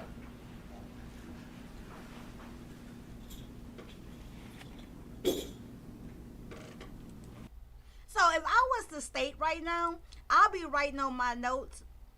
You know what I'm saying? I'll be like, okay, is this do you find it a coincidence? Would you think it's more than a coincidence that on the day of the shooting that this happened, the alleged defendant, you know, at his apartment, even though there's tons of other vehicles there, would you find it more than a coincidence or peculiar that the same identical Mercedes came in and out of his residence, the same type, what you told me it was a Ford, the Chevy came in and out. That's what I would say if I was the state right now. If I was the state right now, that's what I'll be writing down to redirect this guy with, right? Because, you know, you can't just let him. So Kathy Smith says, seems to me he's being paid off. Ooh. And Winter said, watch, they're going to start insinuating something with the police. Ooh. And then Diamond said, it may be the reason why he retired, because he knows that he kind of screwed up. So judging off of what we all saying and what you guys said in the comments, at this moment in time, it would seem to me like the defense attorney right now is doing a good job at having y'all second guess the detective and the evidence or his work, right?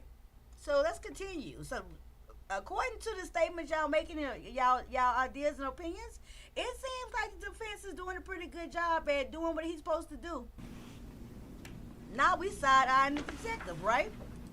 Now, there is a point in time in your testimony when we start looking at the videos inside Crosstown, specifically inside the elevator, where you specifically identify that person to be Mr. Johnson based on the tattoo, I think. Other characteristics too, but you mentioned a tattoo. Yes. And in those videos, some of those correspond with times at which you showed the white Mercedes roll in, and then the person in the gray sweatpants, black hoodie walk in, right? Okay. One of those times having a little girl in tow. Yes. Now, you would agree with me that during those times, when you see Mr. Johnson, the one you've identified as Mr. Johnson, with the little girl in the elevator, and other times, he's not wearing gloves. No. Right. And has a little girl with him that obviously if what the state says is correct and he was in the Mercedes, would have also been in that Mercedes, correct? Yes.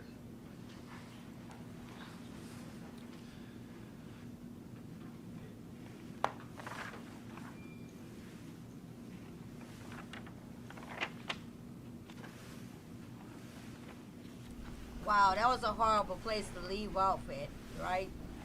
I can't believe he's been so prepared.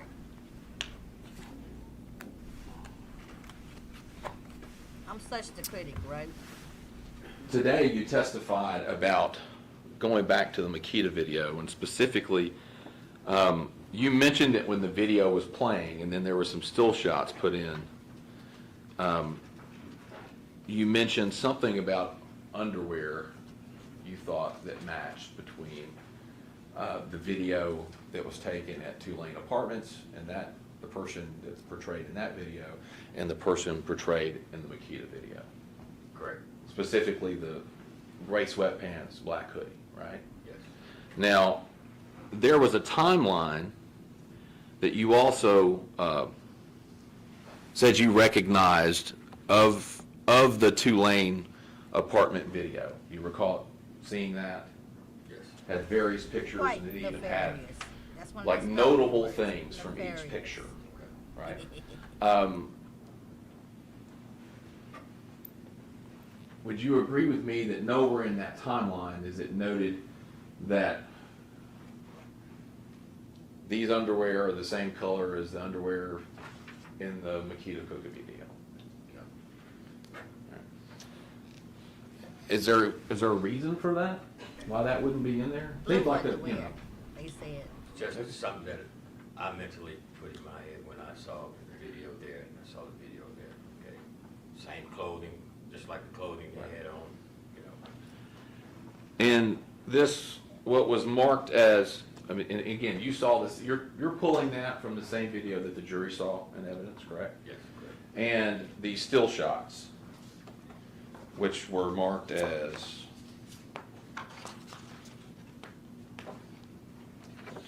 front and back.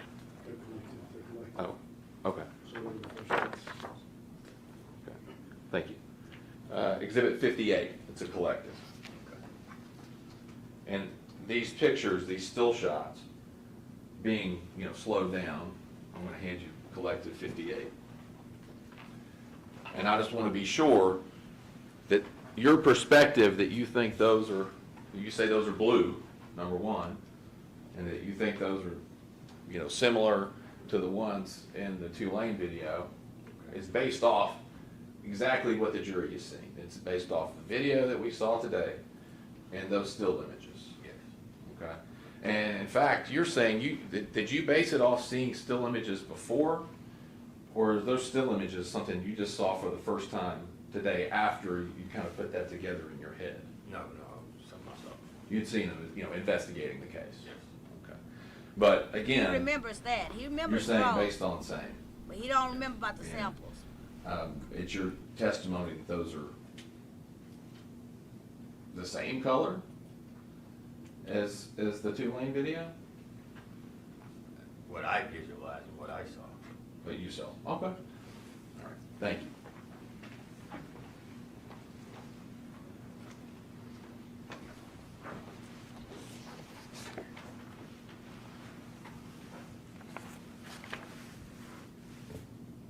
One moment, Your Honor. Look at when to using our spelling bee words in a sentence, okay?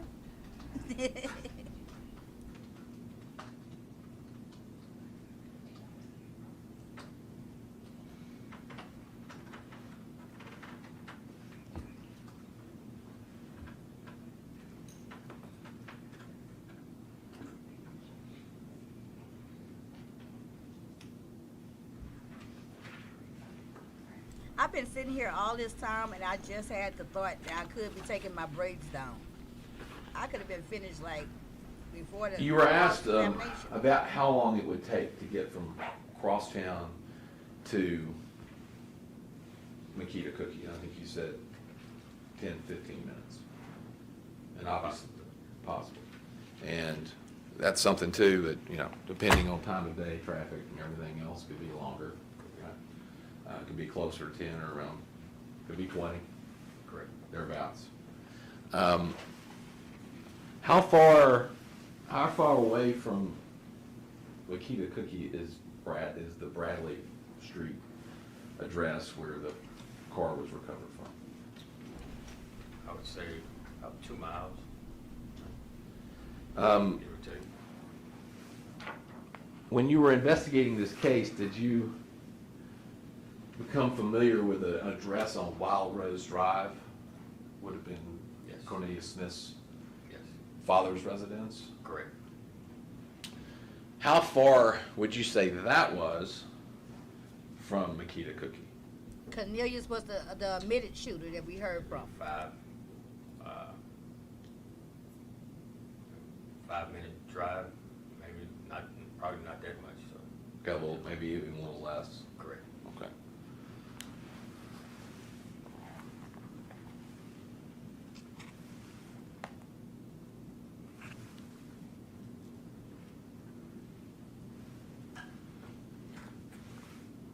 And during your investigation, did you also learn information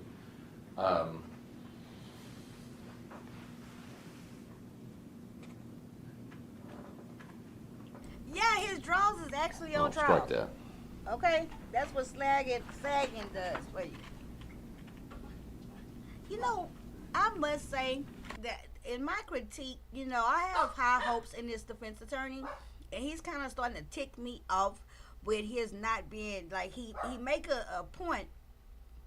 It's like he loses his train of thought or something. He be trying to make a certain point, a specific point.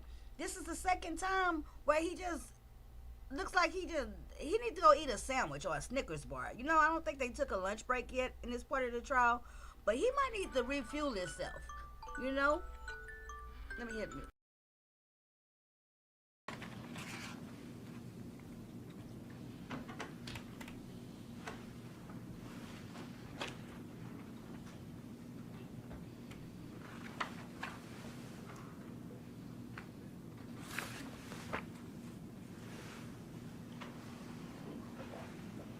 Did you ever come across any information about where Mr.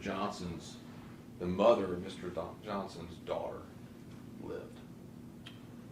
Yeah, we got an address, possible location.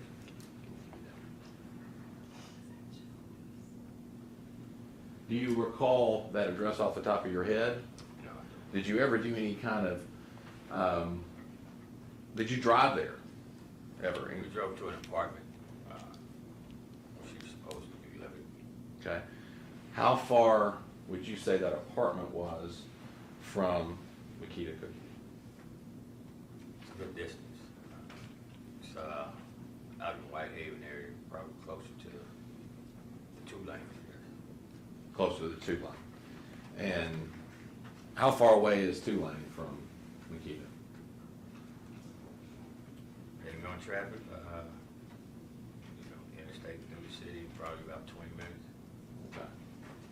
And so, Mr. Johnson's, the mother of his daughter, the one in the video, and presumably in the video in the elevator, was 20 minutes from Makita Cookie.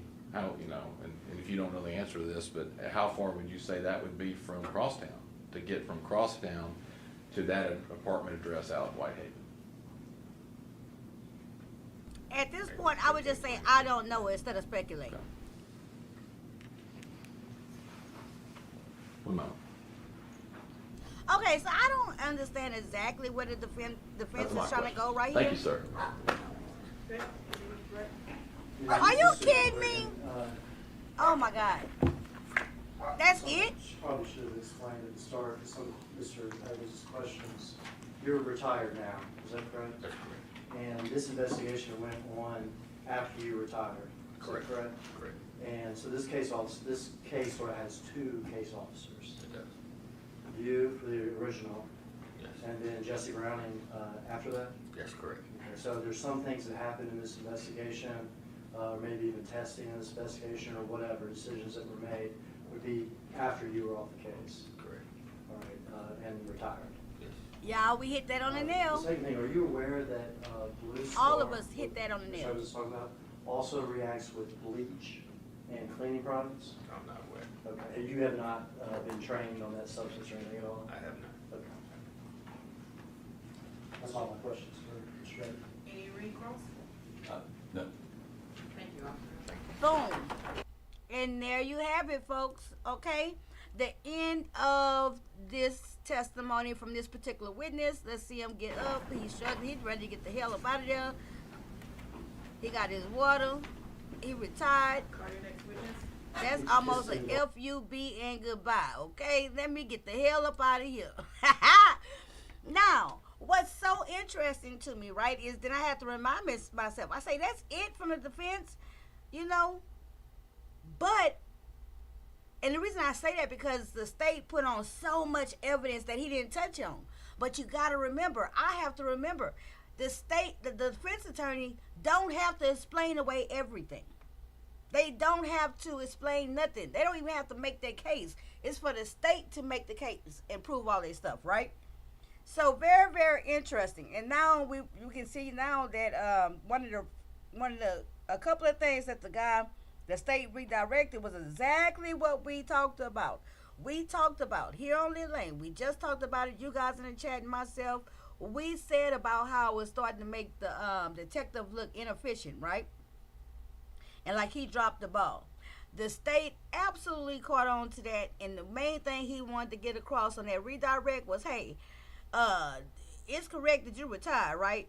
It's correct that they had another lead detective, right? So you may not know everything, right? You know what I'm saying? Which I think that we ought to give ourselves a round of applause, because we literally discussed all that, right? We discussed those factors. We discussed the fact that he was retired. We discussed the fact that that's dropping the ball, not doing the testing. And so now we know when we come back tomorrow, they're going to eventually put, I don't know if they do it next, but they want to put that other lead detective, and that's when we should be getting the answers about the swabs and the tests and who made what decision, you know. So I think this is a great place to leave off for today. We have spent some time here on Lit Lane together for this trial watch, and I've thoroughly enjoyed it. You know, I watch a lot of trials, but it's kind of cool to be able to talk to somebody about the very things instead of like just thinking it in my head or saying it out loud as I watch the trial, right? So thank you guys so much for joining me, both in the live and anybody who catch the replay. This is only day 2. And there's actually other testimony for day 2. So I'll get that ready, and I'll have it ready for tomorrow. And we'll get into all of that, okay? So thank you guys. We've been here a long time. I hope you guys have a great evening. And I shall see y'all again with another trial watch on tomorrow, okay? If you hadn't hit the like, but you guys have done an excellent job doing that. Y'all have a great evening.